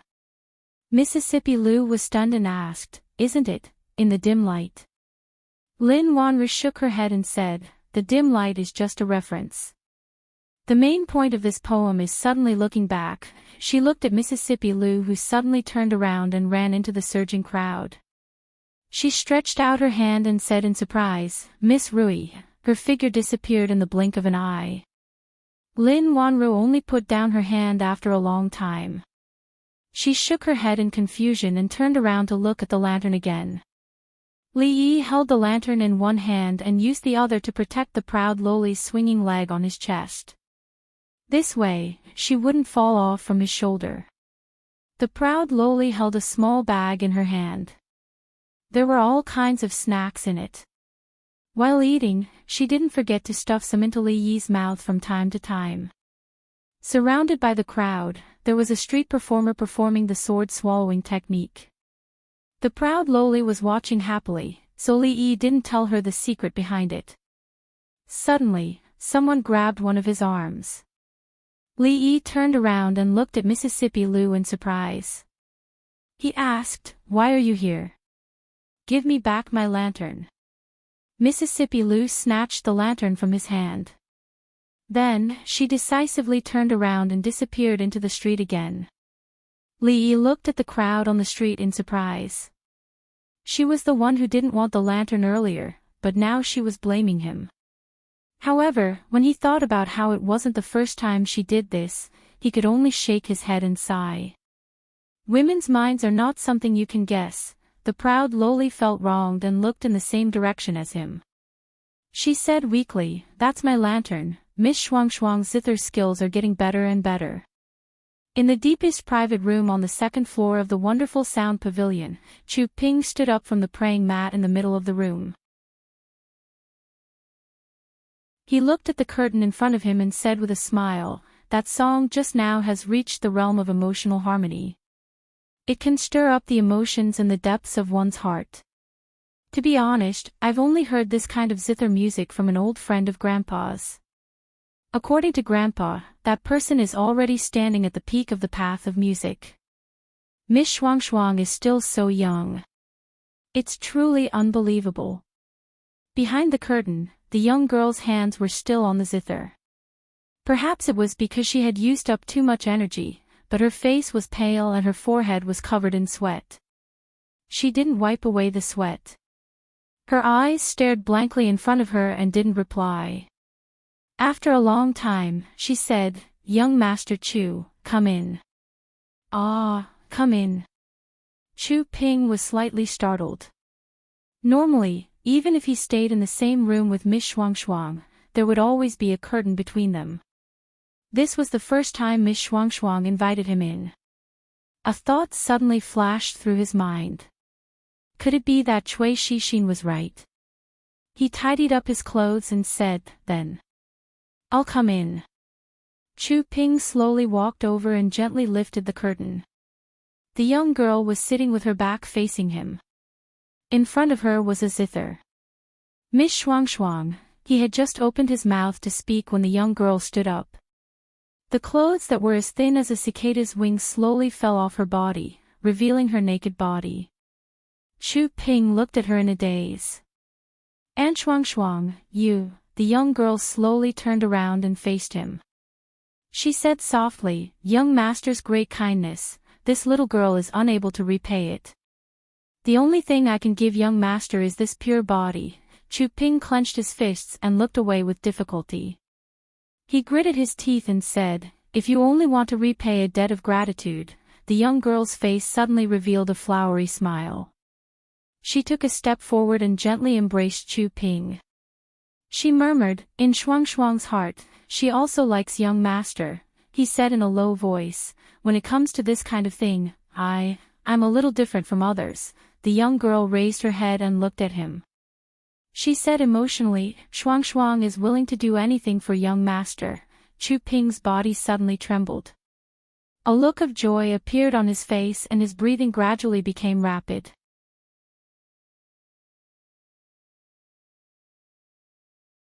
Chapter 871. The Wonderful Sound Pavilion. Cui Shixin raised his head to look upstairs. He didn't know when, but one of the doors upstairs had opened a crack. He drank the tea that had already turned cold in one gulp and raised his head to look upstairs.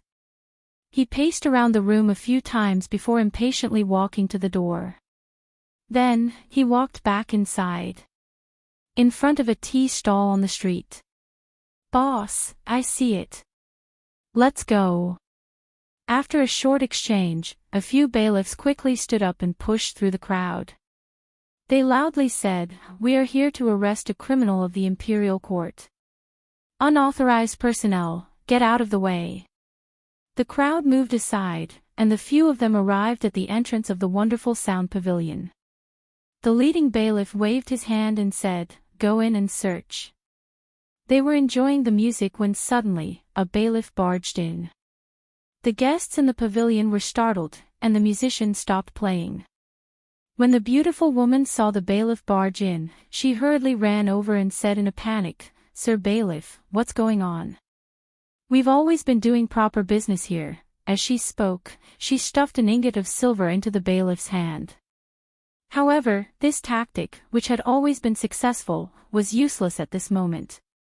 The constable raised his hand and pushed her away, coldly saying, "We are under orders to capture the imperial court's criminal. Someone told us that the criminal is being sheltered here. As for whether you are doing proper business here, we will know after a quick search." The beautiful woman was about to speak, but she was interrupted. "Stop talking nonsense." The leading bailiff glanced at her and said to the people behind him, "Search." The guests in the main hall were terrified and wanted to leave, but the main door was already blocked by the bailiffs. Naturally, they didn't dare to rush out and could only stand where they were, anxiously watching as the bailiffs went upstairs, kicked down the door, and searched. They just didn't know how many of the people inside would be so frightened that they would be permanently ill for the rest of their lives. Cui Shixin poured himself a cup of hot tea, raised his head to look upstairs, and continued to drink his tea. For the past few decades, the Chu family had been like a holy land in the hearts of the scholars of the Jing kingdom. Grand Tutor Chu had students all over the world and had taught 2 emperors. In the current imperial court, including the left and right ministers, countless ministers had to respectfully address him as Old Man Chu. Grand Tutor Chu, who had always kept himself clean and was particularly strict with his descendants of the Chu family, probably did not want everyone in Jingdo to know that the eldest legitimate son of the Chu family was in a brothel and had some kind of perverted hobby when it came to making love with women. Fortunately, the bailiffs who were searching for the imperial court's criminal were from the capital governor's manor, so the Cui family was able to exert some influence. Otherwise, this scandal, which was enough to affect the reputation of the Chu family, would have spread far and wide. Cui Shixin raised his head to take another look, then slowly stood up and walked upstairs. On the main street, passers-by saw the officials blocking the entrance of the wonderful sound pavilion.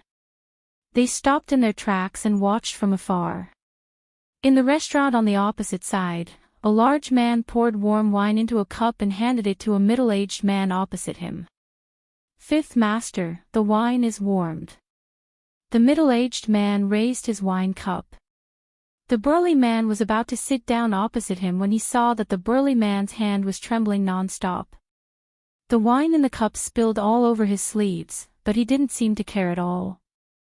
He raised his hand and brought the wine cup to his lips. At this moment, there was not a single drop of wine left in the cup. "Fifth master, what's wrong? Are you very cold?" The large man hurried over and saw that the window behind the middle-aged man was open. He immediately said, "I'll go close the window." He stood in front of the window and glanced down. "Strange, what are those people looking at down there? Don't close it." At this moment, the middle-aged man's gloomy voice seemed to come from his throat. "But, if you don't close it, the wind outside will blow in." I said, "Don't close it."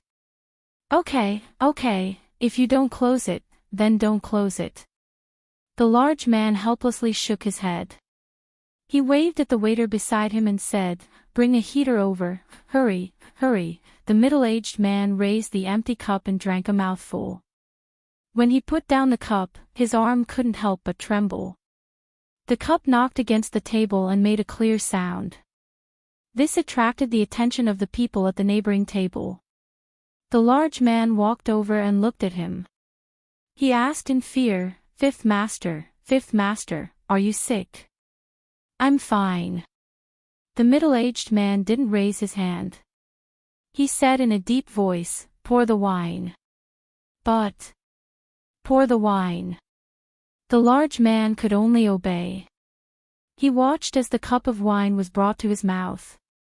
There was not a single drop left, but he still pretended to drink heartily. He shook his head and filled the empty cup again. "I've been ordered to search for the imperial court's criminal. Don't touch the people inside." One of the constables kicked open the door and saw 2 naked worms on the bed in the room. He shouted loudly. The man and woman on the bed had long been scared silly. 2 bailiffs had already rushed in and roughly swept their eyes over them. Their gazes fiercely landed on the woman's body a few times, then looked at the man. They waved their hands with some disdain and said, "It's all right, you guys can continue." After walking out of the room, they looked at each other and walked straight to the innermost room. "I've been ordered to search for the imperial court's criminal. Don't touch the people inside." The leading bailiff kicked the door open. The other 2 bailiffs immediately rushed in and rushed to the bed behind the curtain. Behind the curtain, the man's heavy breathing suddenly stopped and turned into panic. Who are you people?"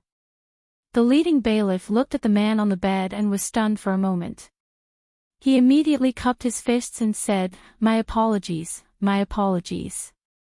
I didn't know young Master Chu was here and disturbed you. Please forgive us. We will leave immediately. He looked at the bed. Chu Ping's hand was still on the woman's neck. The woman's exposed body was also covered in green whip marks and candle tears. The constable sucked in a breath of cold air and looked at Chu Ping.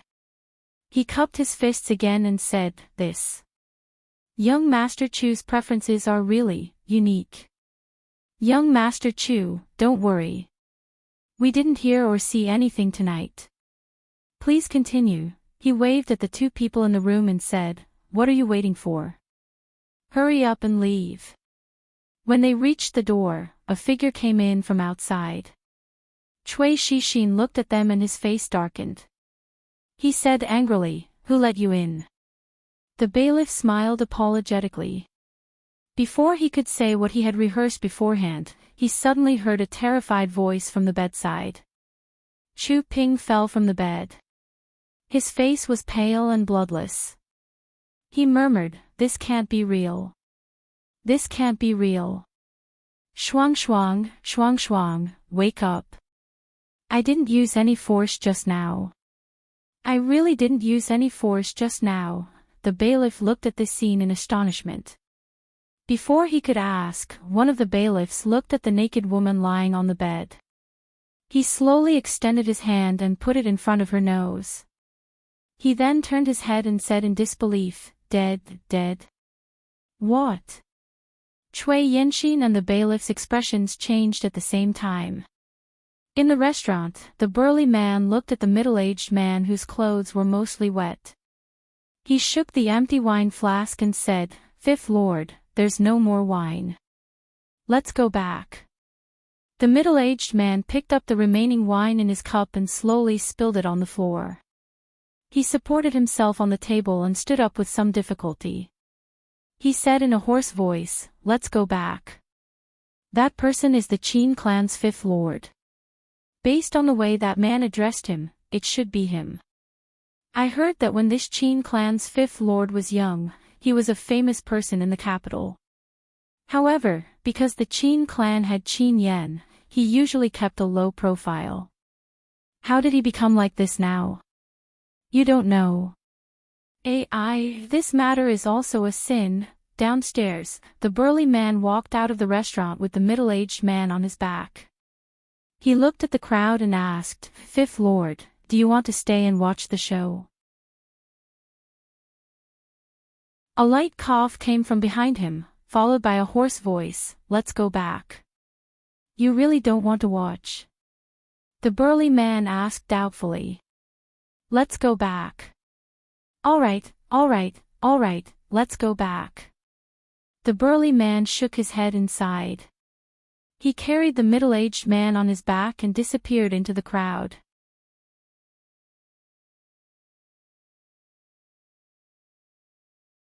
Chapter 872. How is this possible? Cui Shixin's face was pale and his expression was one of fear. Is she really dead? How did she die? The bailiff once again placed his hand under the woman's nose and carefully examined her neck. With great difficulty, he said, She was strangled to death by young Master Chu." Chu Ping sluggishly sat on the ground and continued to mutter to himself, "It wasn't me, it wasn't me. I told you that if she couldn't take it anymore, she could just pat the bed and I would stop. Chu Ping, quickly, put on your clothes and come with us." Cui Shixin finally came back to his senses. He looked at Chu Ping and said anxiously. He then instructed the constable, "Go and open the window at the back. You two, stand guard here. Don't let anyone in." Their original plan was to use the matter of Chu Ping visiting a prostitute to make the Chu family owe them a small favor. Who would have thought that a life would be lost? This favor was too great. Not only could the Chu family not bear it, they couldn't pay it back either. He looked at Chu Ping, who was still in a daze, and solemnly said, "Remember, the person who killed Lady Shuang was the criminal of the imperial court who jumped out of the window. When that villain wanted to hurt you, it was fortunate that the bailiffs from the capital governor's office arrived in time." Seeing that Chu Ping was still sitting there and muttering to himself, Cui Shixin fiercely slapped his face and angrily said, "Did you hear me clearly?" Chu Ping's mouth was overflowing with blood as he raised his head to look at him. His eyes gradually regained their clarity and he nodded, I heard it clearly. Cui Shixin walked out and closed the door. He said to the two bailiffs at the door, "Watch this place, no one is allowed to enter or leave." The beautiful woman walked over and worriedly asked, "Young Master Cui, inside, shut up." Cui Shixin coldly looked at her and said, "Have everyone go downstairs. I suspect that there is a criminal of the imperial court among them. If they are found, your wonderful sound pavilion will not be able to escape responsibility." The beautiful woman's face paled. Criminal of the imperial court. In the Cui clan, Cui Qingming sat in the main hall, leisurely drinking tea. When he saw Cui Shixin rushing in from outside, he stood up and frowned. "What's wrong? Did you not succeed? Didn't you already use 1,000 silver taels to bribe that girl?" Cui Shixin swallowed a mouthful of saliva and said with a trembling voice, "It's done." "Since it's done, why are you panicking?" But that woman was killed by Chu Ping." "What?" Cui Qingming suddenly stood up. The teacup fell to the ground with a clang and shattered. He looked at Cui Shixin and asked in disbelief, that woman is dead?" "Father, don't worry. For the time being, no more people know about this. I've already sent people to control that place." Cui Shixin looked at him and said anxiously, "Father, what should we do now? If they were only acting in secret, a few lives were nothing to them. However, the problem was that today's matter was specially arranged by them. Those bailiffs had caused such a huge commotion, it was impossible for them to easily cover it up. What about the capital governor's residence?" Cui Shixin immediately said, "I haven't sent anyone to inform them yet. Send someone to tell Lord Sing to slow down his actions." "What about you, father? Get someone to prepare a carriage. I want to go to the Chu family immediately." In the Chu family, a middle-aged man looked at Cui Qingming and said, "Brother Cui, why have you come to the Chu family so late at night? Father is already asleep. If there's anything, we can talk about it tomorrow." Cui Qingming took a deep breath and said, "Brother Chu, time is of the essence. I don't have time to explain to you now. If there's any delay, nephew Chu Ping will probably be in big trouble." Upon hearing his son's name, the middle-aged man immediately asked, "What big trouble?" Cui Qingming said in a low voice, "It concerns nephew Chu Ping's life, and even more so, the Chu family's reputation." The middle-aged man's expression changed drastically. He immediately said, "Brother Cui, please sit here for a moment. I'll immediately invite father over." Cui Qingming didn't sit for long before he saw Grand Tutor Chu draped in a thick cloak and supported by someone. He hurriedly got up and said respectfully, "Greetings, Lord Grand Tutor." The old man waved his hand and asked, "Just what happened? Speak." Cui Qingming hesitated for a moment, then said, "Tonight, Xiaxian and nephew Chu Ping went to the fine sound pavilion to listen to music. A woman in the pavilion revealed her feelings to Chu Ping. It's hard for young people to be a little impatient.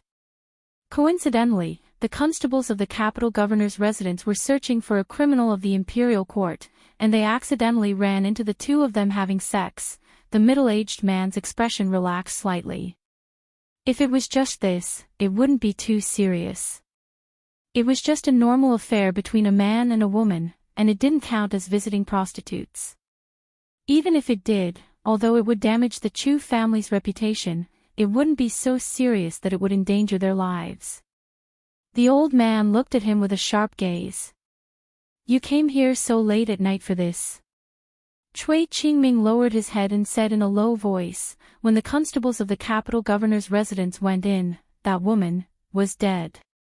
A terrified expression appeared on the middle-aged man's face. The old man's body trembled, and he couldn't even hold his crutch steadily. His beard trembled, and he struggled to stand.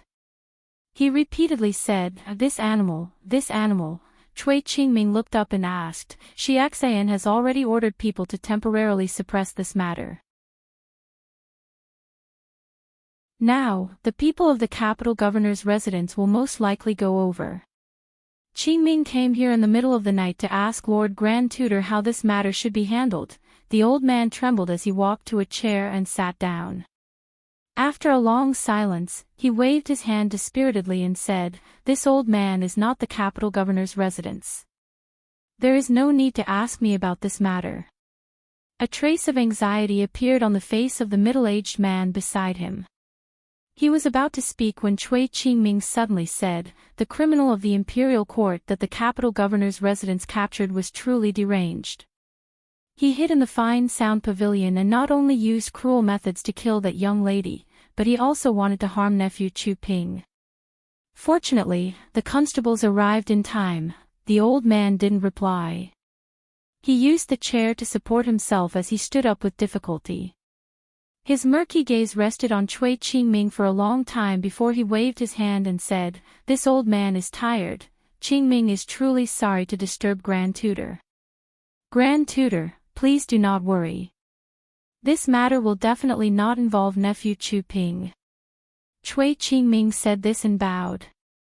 "Grand Tutor, rest early. Qingming will return first." The old man used his crutch to walk out the door. He shook off the middle-aged man's support and said in a hoarse voice, "When you return, have him kneel in the ancestral hall." The middle-aged man's expression was complicated as he slowly nodded. "Fifth Master, I'm leaving." The large man looked at the middle-aged man who had already taken off his clothes and went to bed. After saying this, he slowly retreated. A woman wearing coarse clothing walked over with a warm stove in her hand.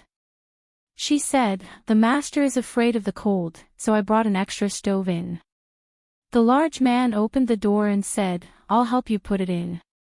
The woman smiled and shook her head. "No need. Your hands and feet are clumsy and your footsteps are heavy. The master has just fallen asleep and will be woken up by others. It's better if I go, you go rest." The large man rubbed his head in embarrassment. Then I'll go to sleep first." The woman nodded. After the large man left, she walked into the room and placed the stove on the ground beside the bed. She straightened her body and looked at the middle-aged man on the bed in the darkness. She sighed and said, "You don't need to be sad. Shuang Er's body doesn't have many days left. Lian used to love her the most. To be able to do something for you before she goes to see Lian she must be very happy." In the darkness, the middle-aged man lying on the bed suddenly opened his eyes. He clenched his fists and tore the bed sheets. A suppressed, beast-like roar came from his throat. "There's a way, there must be another way.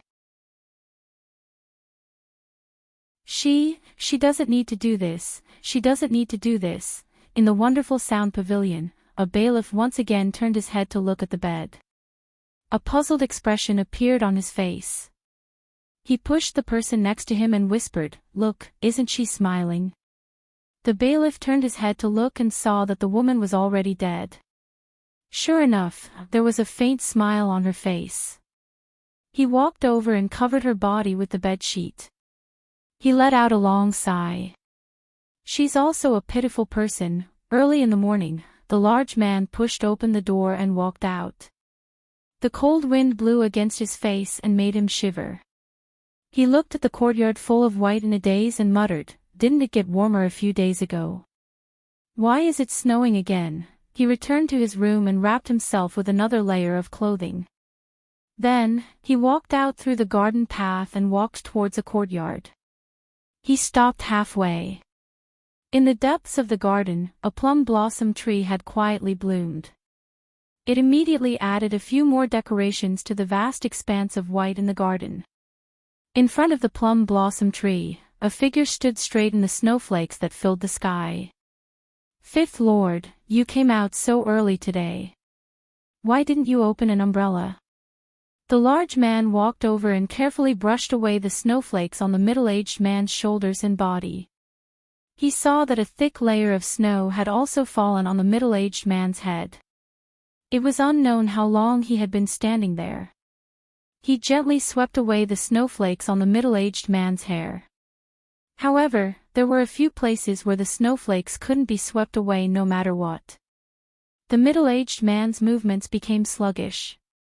He looked at the middle-aged man in a daze, and a shocked expression appeared on his face.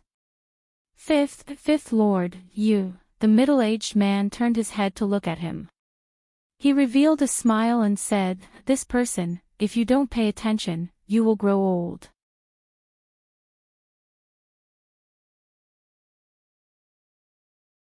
Chapter 873. Li Yi was woken up by the cold in the morning. Since a few days before the Lantern Festival, the weather had gradually turned warm. Even the quilt on his bed had been changed to a thin one. However, he couldn't stand the cold in the middle of the night.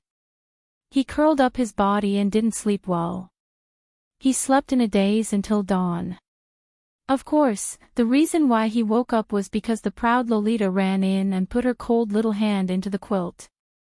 He didn't know what she had just done, but her little hand was like an ice cube. After a shiver, he was no longer sleepy. "Sir, get up. The sun is shining on your butt." The proud Lolita was wearing a thick cotton-padded coat. She rolled around the bed like a bear. Li Yi wanted to sleep a little longer in the quilt, so he had to get up. He put on his coat and asked casually, "Why are you here so early today? Don't you need to pay your respects to your father?" The proud Lolita lay on the bed and shook her legs.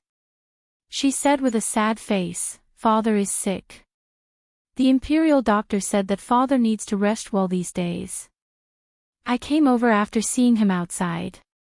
These days, the old emperor's illness had become more and more serious. Li Yi was a little worried. He only hoped that the winter would pass quickly and that the worst situation would not happen now. Hearing the noise and laughter coming from outside, he wondered, what's going on outside?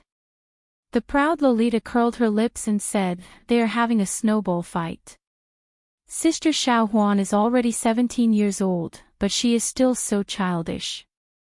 I have long stopped playing that kind of game." Li Yi was stunned and asked, "It's snowing?" The proud Lolita nodded and said, "It started last night. It's very, very heavy. Sir, hurry up and get up. Let's go outside and make a snowman. Make the biggest one and make it bigger than theirs." The sudden heavy snow fell silently. Compared to previous years, there was not much snow this winter. However, it still snowed after the Upper Lantern Festival. This was something that had never happened in recent years. Of course, the night of the Upper Lantern Festival did not only have heavy snow, but also poetry. Searching for her thousands of times in the crowd. But when I look back, that person is standing in the dim light. This poem only took half a night to spread among the circle of scholars in the capital. The #1 scholar of the Jing Kingdom, whose poems had not been circulated for a long time, was so extravagant. This once again cemented his position in the hearts of those who loved poetry. This was not the only incident that caused a stir in the capital last night. There was a vicious court criminal who, while hiding from the bailiffs, hid in a music hall in the capital. After being discovered, in his anger and humiliation, he killed a musician in the music hall and escaped through the window. Now, his wanted poster had been posted all over the streets and alleys of the capital, as well as all the city gates. Furthermore, because that scoundrel had almost injured the young master of the Chu family, the capital governor's manor had already strictly ordered the yamen in the capital region to investigate the whereabouts of that criminal and offered a large reward. This made it so that if the people of Jingdo saw an unidentified outsider outside, they would all secretly pay more attention. The capital yamen. After an old man washed his hands in a copper basin, he respectfully said, "Sir, we have already investigated. This woman died because she suffocated. The 2 strangulation marks on her neck are the cause of her death." Tsing Shichen's face darkened. "Has the identity of this woman been investigated?" A bailiff came forward and said, "Sir, we have already asked the people in the wonderful sound pavilion. That woman was a musician in the pavilion and had a bit of fame. She did not go to the wonderful sound pavilion every day. As for the situation of her family, we are still not clear. We have already sent more people to investigate. The old man hesitated for a moment and then opened his mouth. Sir, according to my examination, this woman was actually already infected with a serious illness and did not have much time left. Even if this did not happen, I'm afraid she would not live for more than half a year. Tsing Shichen sighed and said, even if she was already beyond cure and did not have much time left, half a year is still 180 days, 2,160 hours, this is still a case of murder. Someone finally stood up behind Tsing Shichen. Cui Qingming looked at the few people in the hall and said, you may leave first. When the coroner and the bailiffs heard this, they immediately bowed and retreated. Cui Qingming looked at Tsing Shichen and said slowly, this matter involves the Chu family. The royal tutor has already tacitly agreed to it, so there is no need to complicate matters. Furthermore, that woman does not have much time left. Sir Tsing should know what to do, right? Of course I know the severity of the matter. Tsing Shichen waved his hand. I will order people to quickly search for that criminal. Don't worry. Cui Qingming smiled. Then I can rest assured. Tsing Shichen looked at him and asked, are you sure that this matter alone will make the Chu family wholeheartedly help us? Don't worry, the royal tutor is a smart man. If this matter is exposed, the Chu family's reputation will suffer a severe blow. The royal tutor may not care about himself or Chu Ping, but he will definitely not ignore the reputation that the Chu family has painstakingly built up bit by bit. Cui Qingming smiled again. If that's the case, that woman's death is not completely useless, His Highness, the King of Shu, is still more important. Tsing Shichen nodded and clenched his fists tightly in his sleeves. He looked at him calmly and said, since that's the case, leave the matters here to me. I believe in Sir Tsang. Cui Qingming cupped his hands at him and said, I have to personally give a reply to the Chu family. I will take my leave first. Take care. After sending off Cui Qingming, Chen Chong, who had been drinking tea to the side, stood up and said, if this is all we have, we won't be able to touch the Chu family. Tsing Shichen shook his head. It's not that we can't touch them, but that the time is not right. The time is not right. Chen Chong was taken aback. Then he looked at him and narrowed his eyes. Do you know what you will do when the time comes? You must give up something to gain. Tsing Shichen looked at him and slowly said, if you want to obtain something, you must first give up something. Be ****, you be ****. My Chu family has been of noble character and unquestionable integrity for generations. How did we produce a be **** like you? Chu Ping knelt on the ground. In front of him were the memorial tablets of the Chu family's ancestors. Grand Tutor Chu raised the cane in his hand and struck it repeatedly on his back. The clothes on his back were already in tatters, and his back was a bloody mess. Grand Tutor Chu's breathing was ragged. A middle-aged man hurriedly patted him on the back and said, Father, don't be agitated. Grand Tutor Chu shook off his hand and looked at him. He said angrily, you taught your son well. His son had always been traveling with his father, and he had never taught him anything. Although the middle-aged man felt wronged, he did not dare to say anything. Chu Ping knelt there and wailed, it's all my fault. I've disgraced the Chu family's ancestors. Grandfather, just beat me to death. Beat you to death? What's the use of beating you to death? Will that woman come back to life if I beat you to death? Although the old man said this, the cane that he had raised did not come down again.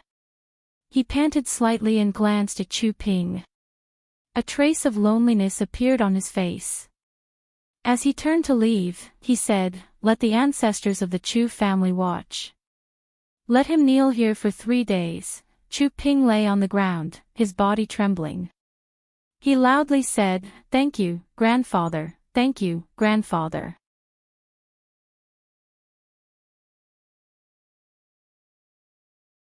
Chapter 874. Qin Family. After the family banquet, Qin Xiang looked at his eldest son and said, "The reform mentioned this morning is related to agriculture. If you are not careful, it will shake the foundation of the country. You must be very careful with every step you take. You must not be careless." Qin Yan immediately nodded. "Father, don't worry. I will be extra careful. However, since it is a reform, you don't need to be too conservative." "Don't be too careful," Qin Yan respectfully said, "I understand." After the conversation, Qin Xiang stood up and walked out of the room. Halfway through, he realized that he had left a dossier he had read before the meal on the chair. He turned back, and when he stepped through the door again, he was slightly startled. There was only one person left in the hall. That person was a bit thin. He stood up from the corner of the banquet table and placed the leftovers in front of him. Before he sat down, he saw Qin Xiang standing at the door. "Father," he looked at Qin Xiang and was surprised. Seeing him looking at him, he looked down and smiled. "There is still a lot of food left. If I don't eat, it will be a waste." Qin Xiang looked at his youngest son and was startled. There were strands of white hair on his head. When he smiled, there were wrinkles on his face. He was the youngest of the 5 Qin brothers, but he looked much older than his eldest brother. The old man realized that he had not paid attention to his son for a long time. "Those dishes are already cold. If you're not full, just ask the kitchen to make another serving." Qin Xiang brought the file over.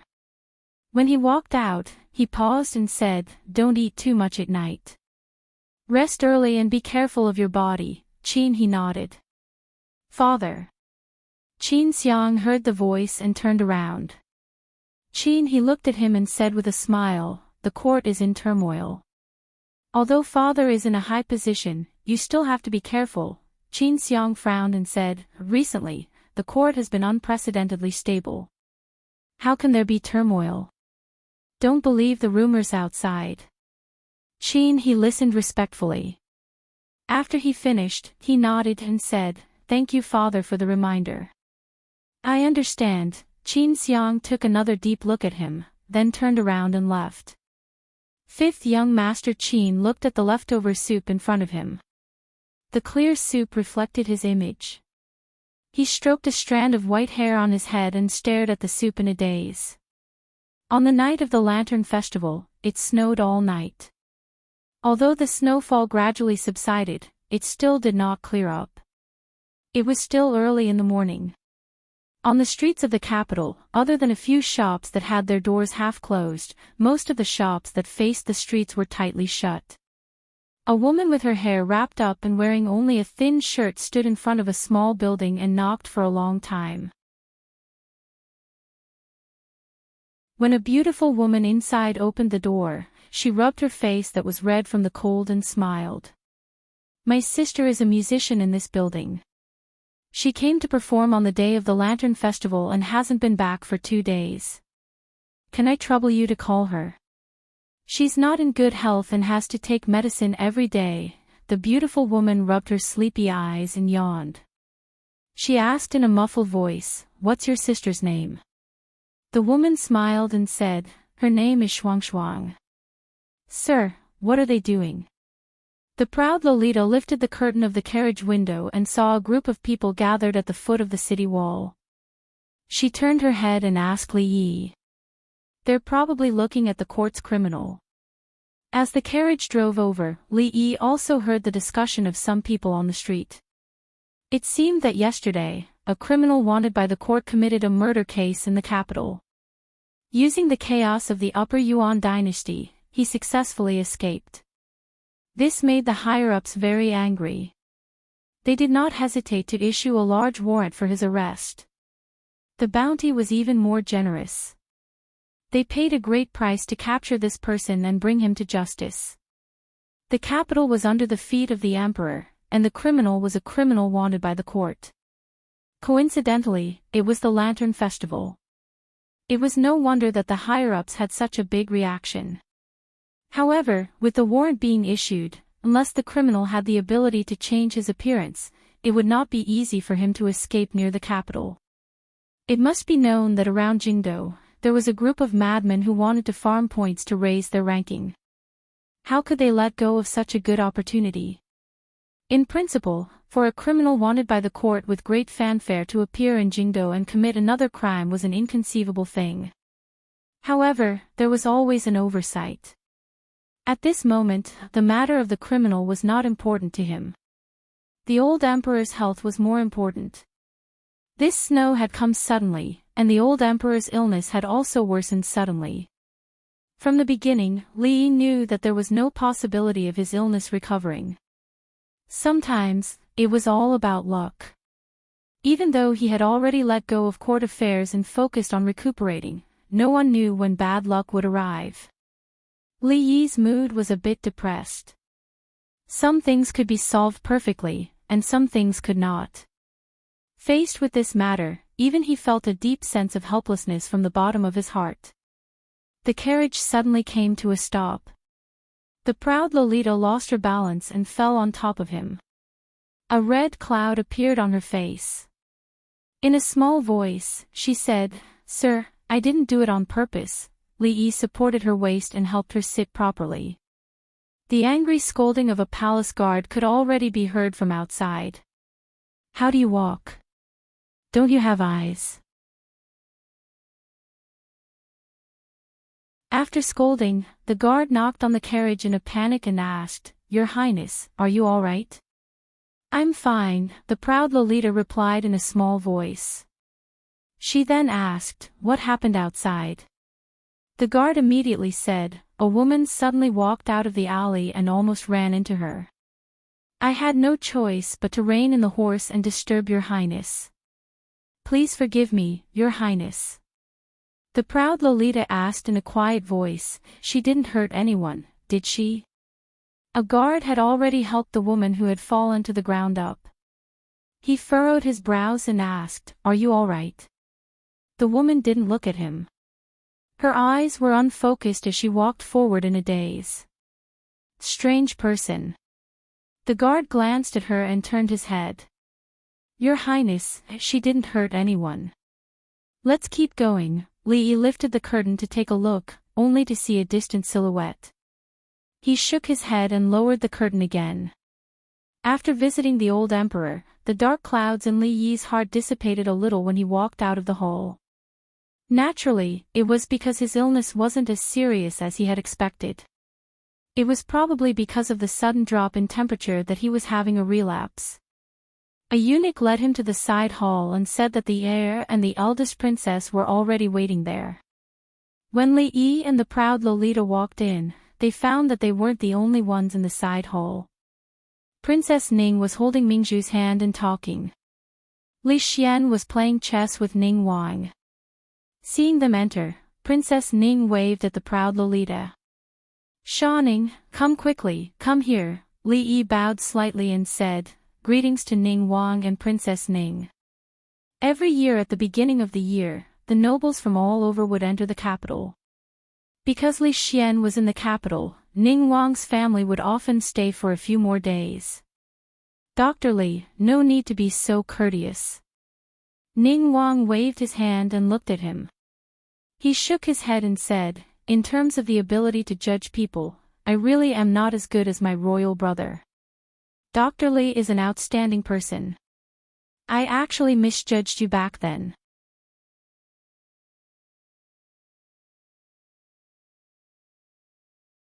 Chapter 875. You flatter me, Your Highness. Li Yi cupped his hands in greeting politely. He did not appear overly intimate, nor did he appear overly distant. His friendship with Li Xian was limited to the two of them. He once had some connection with Ning Wangfu, but that was a long time ago. "You've been in the capital for so long, and you even have a child, but your chess skills haven't improved at all." Ning Wang picked up a black piece and put it down. He looked at Li Xian and shook his head. Li Xian smiled awkwardly and said, "Father's chess skills are superb. I am ashamed." Ning Wang looked up at Li Yi and suddenly said, "I wonder if Dr. Li is interested in playing a game with I. To tell you the truth." Li Yi looked at Ning Wang and shook his head. "I am not proficient in Go." He was speaking the truth. He had never played Go in his previous life.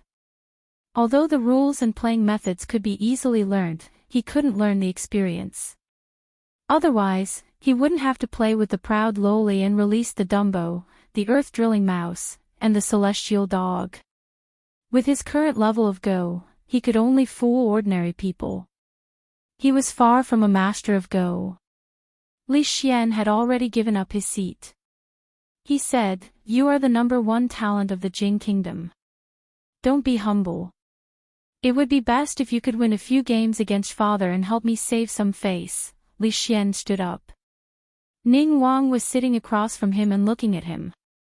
It would be too awkward to refuse again. Li Yi could only nod and sit across from Ning Wang. "Sir, you are playing Go with uncle." The proud lowly ran over from the side and sat next to Li Yi. She propped up her chin with her hands and poked her head out to watch the game. Princess Ning and Emingzu also walked over. Ning Wang looked up at Li Emingzu and said, "These days, thanks to you, brother can recuperate in peace. If it were anyone else, he wouldn't be able to relax in the affairs of the court." Princess Ning held her hand and said worriedly, "Look, it has only been a year. You are so thin now." Li Yi didn't quite understand Princess Ning's words. She drank soup every day, and he even added some special ingredients to the soup. How was she skinny? Martial artists like her had well-proportioned bodies and didn't have any excess fat on their bodies. From head to toe, there were parts of her body that were fatter than a year ago. It was impossible for her to be skinny. It is indeed inappropriate to let you decide the affairs of the country alone. Prince Ning put down a piece and said, "The efficiency in the 3 provinces is low, and there are many useless people. Outside the 3 provinces, you should make an exception and find some talented and virtuous people to help you deal with those trivial matters. You." After he looked at Yi and said, "Dr. Li is really not good at Go." Before Li Yi could speak, the proud lowly wrinkled her nose and said, "Uncle, I will play for you." Ning Wang smiled and said, "Since when does our Shaning know how to play Go? I will not play with you. If your father knows, he will say that I am bullying the young." The proud lowly put a piece on the board and said discontentedly, "Uncle, don't look down on me. I am very good at Go." "Good, good, good. Shaning is the best." Seeing that Li Yi didn't mind, Prince Ning didn't say much. He played with her hand, but his moves were not as sharp as before and became casual. Princess Ning continued the conversation and looked at Emingzu. She said, "Your uncle is right. You still need to find someone to help you in the affairs of the country. The capital governor is good. The people from the Shen family are said to be very capable. Prime Minister Qin is old now, but there are still a few people from the Qin family in the court. Like father, like son. In short, it is not so easy to take over the government affairs. Don't tire yourself out. Dong Wenyun is indeed very capable. Although the one from the Shen family is not as good as him, he is also not bad. As for the Qin family, except for Prime Minister Qin, there is no one capable." Prince Ning shook his head. He seemed to think of something and said, "Qin He of the Qin family, what is his position in the court now?" "Qin He." A glimmer of confusion appeared in Mingzhu's eyes. In the second generation of the Qin family, other than Qin Yan, there were 2 other people who were officials in the court. She had never heard of this Qin He. Li Yi, who was watching the proud lowly play Go, said, "Qin He, the 5th son of Prime Minister Qin. He has always been idle at home and has no official position. That is a bit strange." Prince Ning shook his head and stopped thinking about these things. He continued to talk about the matters of the court with the eldest princess. Li Yi had always thought that this Prince Ning, who was far away from the capital, was just an idle prince. However, when he talked about these matters, it was as if he had been in the court for a long time. It was truly surprising. Qin He, the fifth master of the Qin family. He had just said that the Qin family had no one capable, but he had singled out Qin He. What was so special about this fifth master of the Qin family? From Wu Er's side, there would often be news of the Qin family. More or less, the name of the fifth master of the Qin family would appear. However, the general description was the same as the rumors in the outside world. This fifth master of the Qin family did not have much of a position in the Qin family. He could even bully the younger generation of the Qin family as he pleased. As a result, he had always been in a state of self-abandonment. However, sometimes, he would do some strange things. The proud lowly saw that his mood was not too high and thought that he was upset because he couldn't beat Imperial Uncle Ning Wang. She patted her little chest and said, "Sir, don't worry, we are about to win." Prince Ning, who was talking to Mingsu, turned his head and couldn't resist smiling. Although little Shaning knew how to play Go, which was somewhat unexpected, her skill level was not high. He only needed to casually deal with it. This Dr. Li was a friend of Mingsu and Xian Er. Naturally, he couldn't let him lose too badly. However, this game of Go had reached this point, so there was no need to continue. He smiled and picked up a chess piece.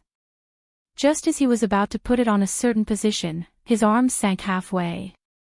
After a slight pause, he could no longer smile. The proud lowly raised Li Yi's palm and reached out her little hand to give it a pat. She said with a smile, "Sir, we won." The princesses of the royal family were not easy to deal with. Don't compete with Mingsu, don't play Go with Shaning. This was an iron rule. Prince Ning lost a game of Go. He was surprised by the proud lowly's Go skills and proposed another game. Of course, the proud lowly would not refuse. After all, Prince Ning had been immersed in Go for many years. No matter how talented the proud lowly was, she was only 14 years old. After a fierce fight, she gradually fell into a disadvantage. Of course, the one who lost in the end was still Prince Ning.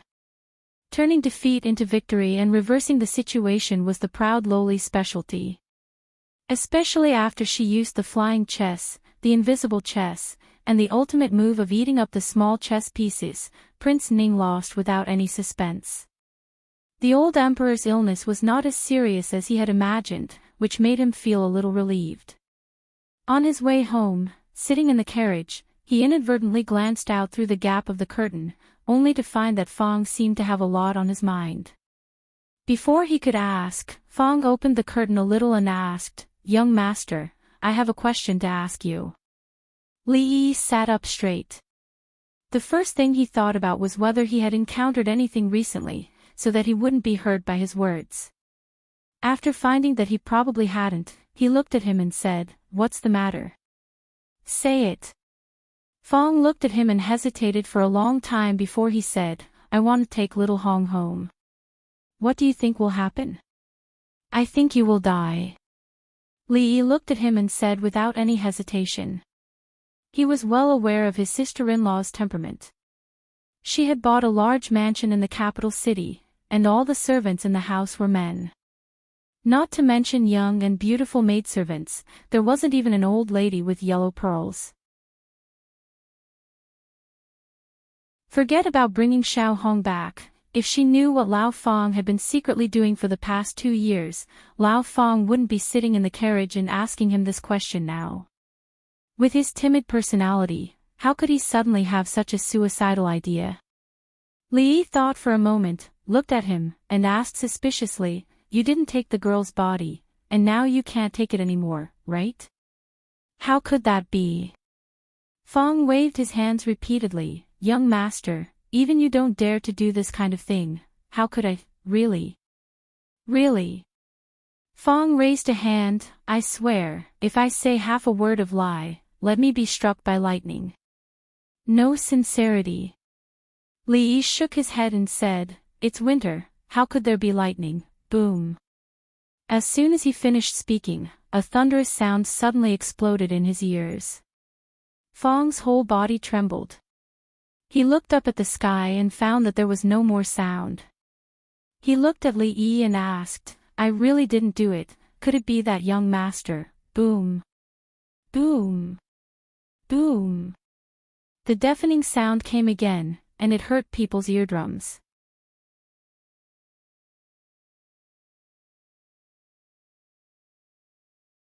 Chapter 876. The rumbling sound came suddenly. Fong turned over and rolled off the carriage. He looked at the sky vigilantly. After listening for a while, he realized that the sound did not come from the sky.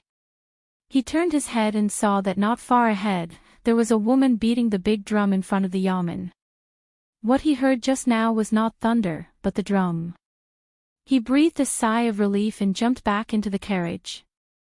He said, so someone is beating the court drum. I was scared to death. The court drum was a large drum erected in front of the yamen. It had two functions. One was for the county magistrate to beat the drum to gather the crowd when he went to court. The other was for the commoners who had been wronged to beat the drum to express their grievances. Li Yi lifted the curtain and took a look. The woman who had beaten the drum had already been ushered in by the yamen runners. He did not pay much attention to her. He put down the curtain and looked at old Fong. Are you serious about what you said just now? It's not a good way to go on like this. Fong sighed and said, there has to be an end to this matter. Li Yi hung the curtains to the side and asked curiously, how did you and Lil Red meet? Fong leaned against the carriage and looked at the sky. He smiled and said, about a year before you came up the mountain. At first, Li Yi thought that Fong was just a simple and honest man without many thoughts. Later, he found that his thoughts, especially when it came to feelings, were extremely delicate. Under his simple and honest appearance, there was a soul of coquettishness. He and Little Red got to know each other because of the old story of a bear saving the beauty. Later, they met in the jadeite courtyard by chance. As time went by, they became familiar with each other. They communicated with each other across the wall in the jadeite courtyard and gradually developed to the point where they were today. According to Fong, it was not to the point. At present, the two of them only held hands in a pure relationship. The relationship between him and Mrs. Fong should be familial, and Little Red was probably Fong's love. As for how to make the two perfectly fuse, if he knew, he wouldn't have to run between them every day. His own affairs were still a mess, and he couldn't help much with Fong's family affairs. Li Yi could only shake his head and say, let's think about this at length. That's right, let's take our time to think about it. Fong nodded and said, Miss Suamo has already succeeded. Second Miss Ruoqing, Princess Royal, Miss Lin, and even Xiao Huan hasn't married yet. I'm afraid that the little princess only has Xiao Huan in her heart. We need to think about them one by one. Li Yi thought for a moment and said, well, I'll ask Rui to go over and talk to Mrs. Fong. Tell her that you want to bring another mistress back. As the first wife of the Fong family, she should be generous and not obstruct you. She will definitely listen to Rui. How about it? That's good enough, right? Fong waved his hand repeatedly. Forget it. I can solve this kind of trivial matter myself. I don't want to trouble Miss. The carriage gradually went away. In the yamen, a constable sent the woman out, shook his head and said helplessly, Miss, this case has been handled by the yamen from the beginning to the end. You can go there and ask. The woman's face was pale, but she still nodded and said, thank you, constable. The constable looked at her and said with pity, Miss, let me remind you, when you go to the yamen, don't knock the drum in front of the gate. Chu Ping, Cui Shixin, Li Yi crumpled the paper in his hand into a ball and threw it into the stove.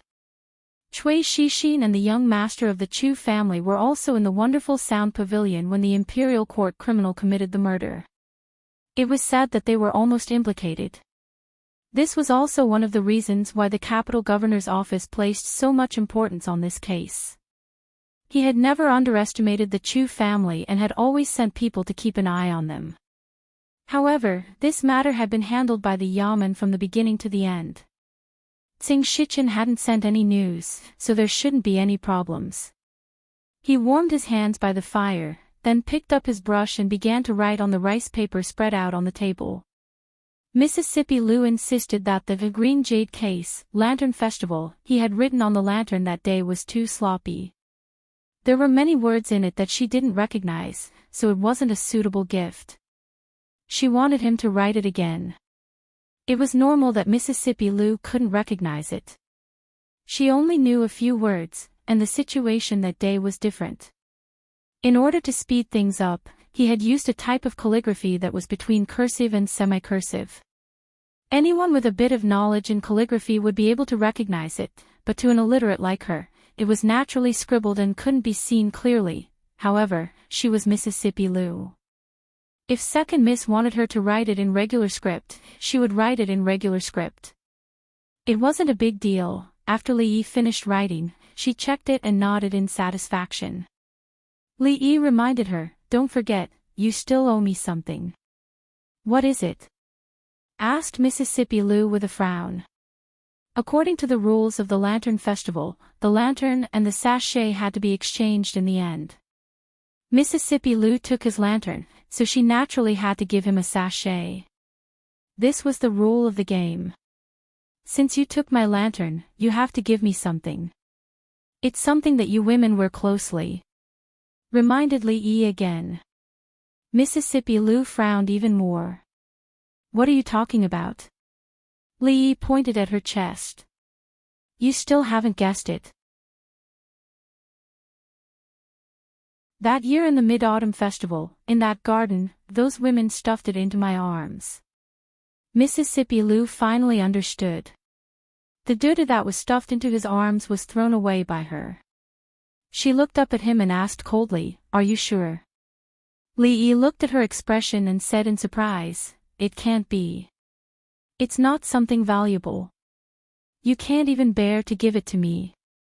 Why don't you return the lantern to me?" "I don't want that thing anymore. Come in, I'll give it to you." Mississippi Lou thought for a moment. She crossed her arms and walked into her room.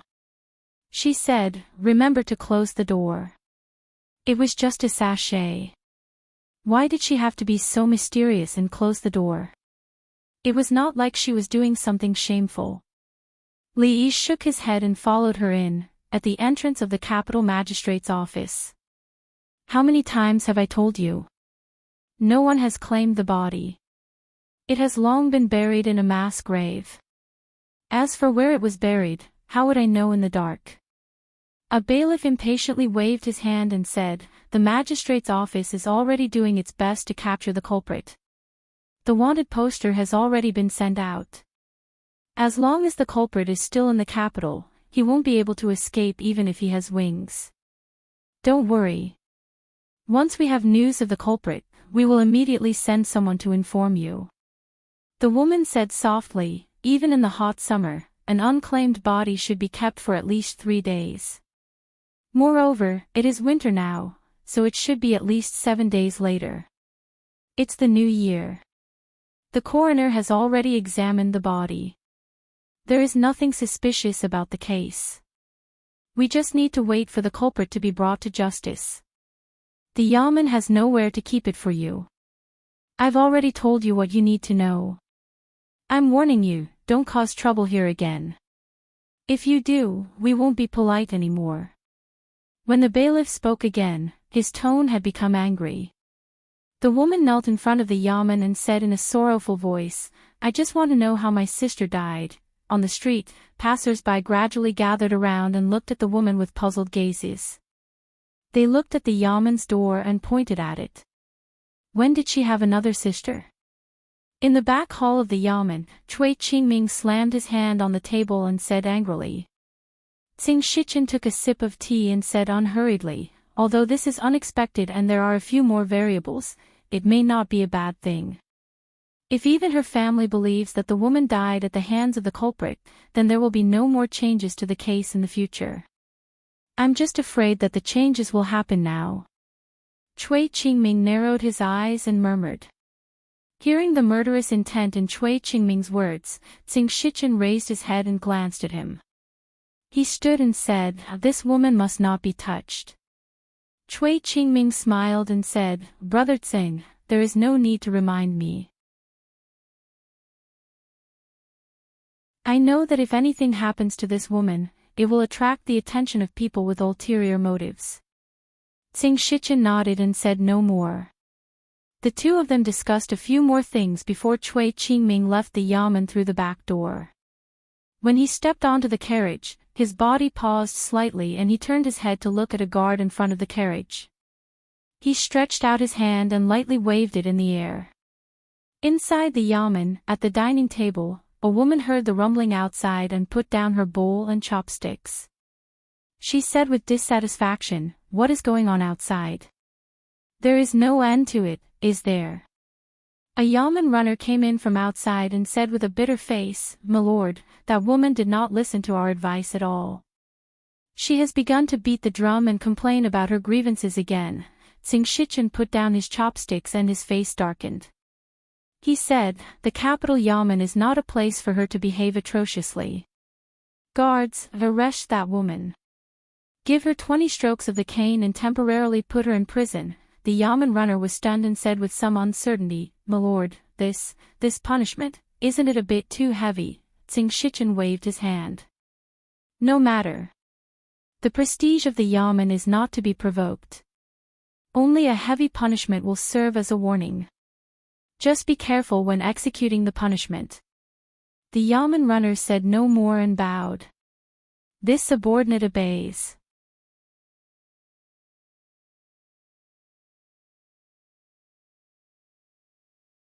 Chapter 877.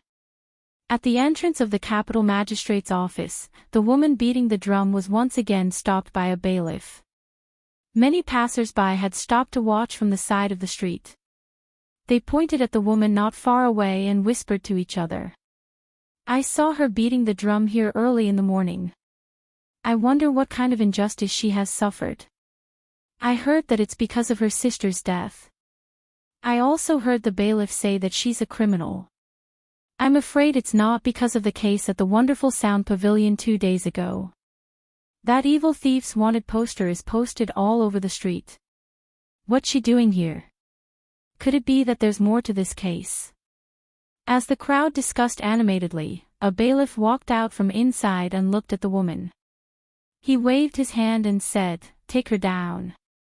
This is the capital magistrate's office. Is this a place for you to mess around?"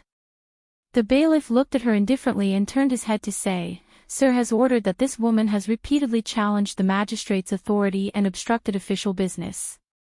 Take her in and give her 20 strokes." Then he walked forward and dispersed the crowd on the street. He loudly said, "There's nothing to see here. Disperse, disperse." Although the drum at the entrance of the yamen was used by the people to seek justice, it was not allowed to be beaten randomly and disrupt the yamen's normal order. However, even though there was such a rule, the woman had just lost a loved one. It was understandable that she was grieving. To punish her like this was somewhat unreasonable in the eyes of the crowd. However, this was not something they could discuss. They could only shake their heads and disperse as they watched the woman being taken in. "Boss, are we really going to give her 20 strokes?" A bailiff looked at the thin woman and said hesitantly, "What if she dies after 20 strokes? You pig brain." The bailiff fiercely knocked on the man's head and said angrily, "Sir has said to pay attention to propriety. If she dies, you'll pay with your life." The bailiff who was knocked on the head put on a long face and asked, "What propriety?" The bailiff waved his hand. "It's enough. After beating her, take her to jail and lock her up first. Don't let her come out and cause trouble again." A moment later, the constable came to the pale-faced woman who was pressed on the stool. The scene of the woman's death that night appeared in his mind, and a trace of pity appeared on his face. He shook his head slightly and waved his hand. "Give me the board, I'll do it myself." When the two bailiffs escorted the woman into the prison, they felt that today was an eye-opener. After working in the yamen for so long, this was the first time they saw someone who could walk to the prison on her own after being flogged. "I don't want it anymore. I don't want the sachet anymore. I don't want the lantern anymore. I don't want the poem anymore." Lee covered his butt and limped out of Mississippi Lou's room. He turned around and said, "Take it if you like it. What else do you like? Just take it, it's all yours." Mississippi Lou glanced at him and said faintly, "Who told you not to make it clear?" Lee didn't want to explain anymore. Wasn't it clear enough just now?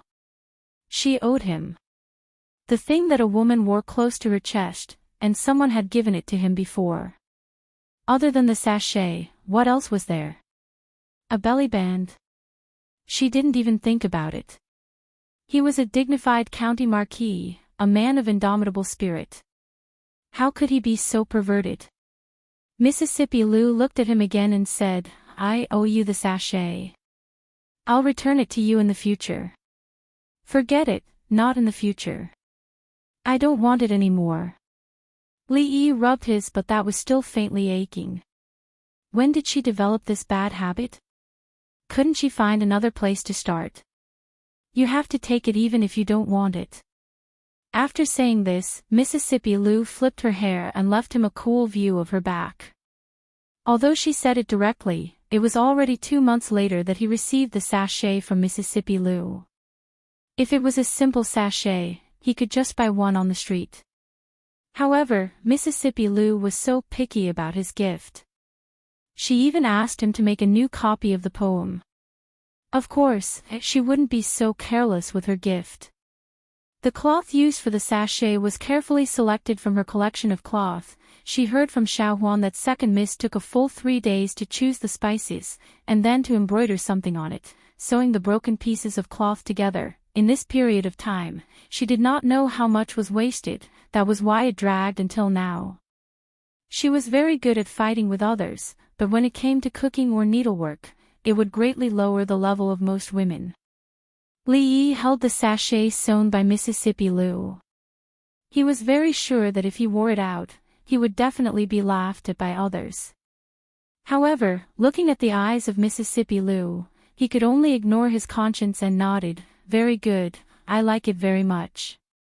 Mississippi Lou's somewhat nervous expression finally eased. She said, "It's my first time sewing. There are many places that are not done well, just make do with it." Lee nodded and said, "There are indeed many places that are not done well. For example, there are some marks in the stitching of the cloth, the color matching is not very good, the stitches are thin and dense, the choice of spices seems to be." Mississippi Lou looked at him calmly. "Also what?" Lee hung the sachet on his waist with satisfaction and said, "It seems, there is nothing to be picky about." No matter how ugly the sachet sewn by Mississippi Lou was, it was still unique in this world. He either insisted on this truth, or beat her and tell her what was wrong with the choice of spices and the matching.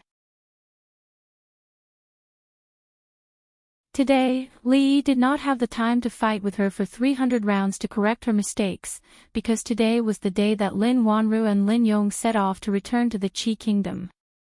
The caravan of merchants from the Qi Kingdom who came along with them had left the capital city long after the Lantern Festival. They had stayed for more than 2 months. If they did not return soon, the Lin family's business in the Qi Kingdom would most likely have an unforeseen event. He had discussed all the details of the cooperation with her a month ago. This time, he would also send a caravan of merchants and guards to escort them to the Qi Kingdom. The caravan arrived at the city gate. Rui and Lin Wanru were talking. Rui came down from the carriage and patted her hand, saying, "It's a long journey from here to the Qi Kingdom. Sister Lin, be careful on the way." Lin Wanru smiled and said, "Although it's a long journey, we've gone back and forth several times. With these guards escorting us all the way, you don't have to worry, sister. Then, she walked to Li Yi's side, looked at him, smiled, and stretched out her hand, saying, "Goodbye." Li Yi was stunned, then he also stretched out his hand, and the two of them shook hands. Lin Wanru turned her head, looked at Rui, and explained, "This is a kind of etiquette in our hometown, called the handshake ceremony.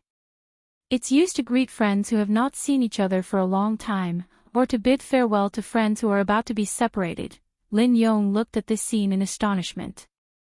After scratching his head, he also stretched out his hand to Li Yi, and said with a sad face, "Li brothers, goodbye." Li Yi punched him hard on the shoulder and said with a smile, "Why are you pulling a long face? It's not like you won't see each other. In less than half a year, I'm afraid you'll have to come back to the capital again." Lin Yong smiled honestly and said embarrassedly, "It's not that I can't bear to part with you, Li brothers." Li Yi smiled and said, "Two men, don't be so sentimental. I can't bear to part with the food cooked by Li brothers." After Lin Yong finished speaking, Li Yi was stunned, then he waved his hand and said, "Let's go, let's go." He watched Lin Yong get into the carriage with a big smile, leaning against the carriage and waving at him. When Lin Wanru bent down to lift the curtain, she looked back and disappeared behind the thick curtain in the next moment. The convoy slowly drove out, and when the last carriage could not be seen, Li Yi turned his head and said, "Let's go back." "Mother," the city gate was crowded with people and it was noisy, but he and Rui both had extraordinary hearing. How could they not hear this childish and somewhat muffled voice? Rui looked down at the little fellow in the swaddling clothes, and a happy expression appeared on her face. She suddenly looked at Li Yi and asked, "Husband, did you hear that just now?" Although the 6-month-old child could not understand language yet, under the deliberate guidance of his mother, he was already able to spit out words one by one. Li Yi sighed and said, "As expected, my wife still won." Li Duan also seemed to feel Rui's joy. He curled up in the swaddling clothes and smiled. He opened his mouth again and made a vague sound. Little mother. You're tuning into the LoveLore Library YouTube channel. We're so grateful for your support, and don't forget to subscribe to join us on this incredible journey through captivating stories. Your generosity through donations truly makes a world of difference, as it's the primary source of revenue that allows me to expand and enhance this channel for you. Thank you from the bottom of my heart for being a part of this adventure.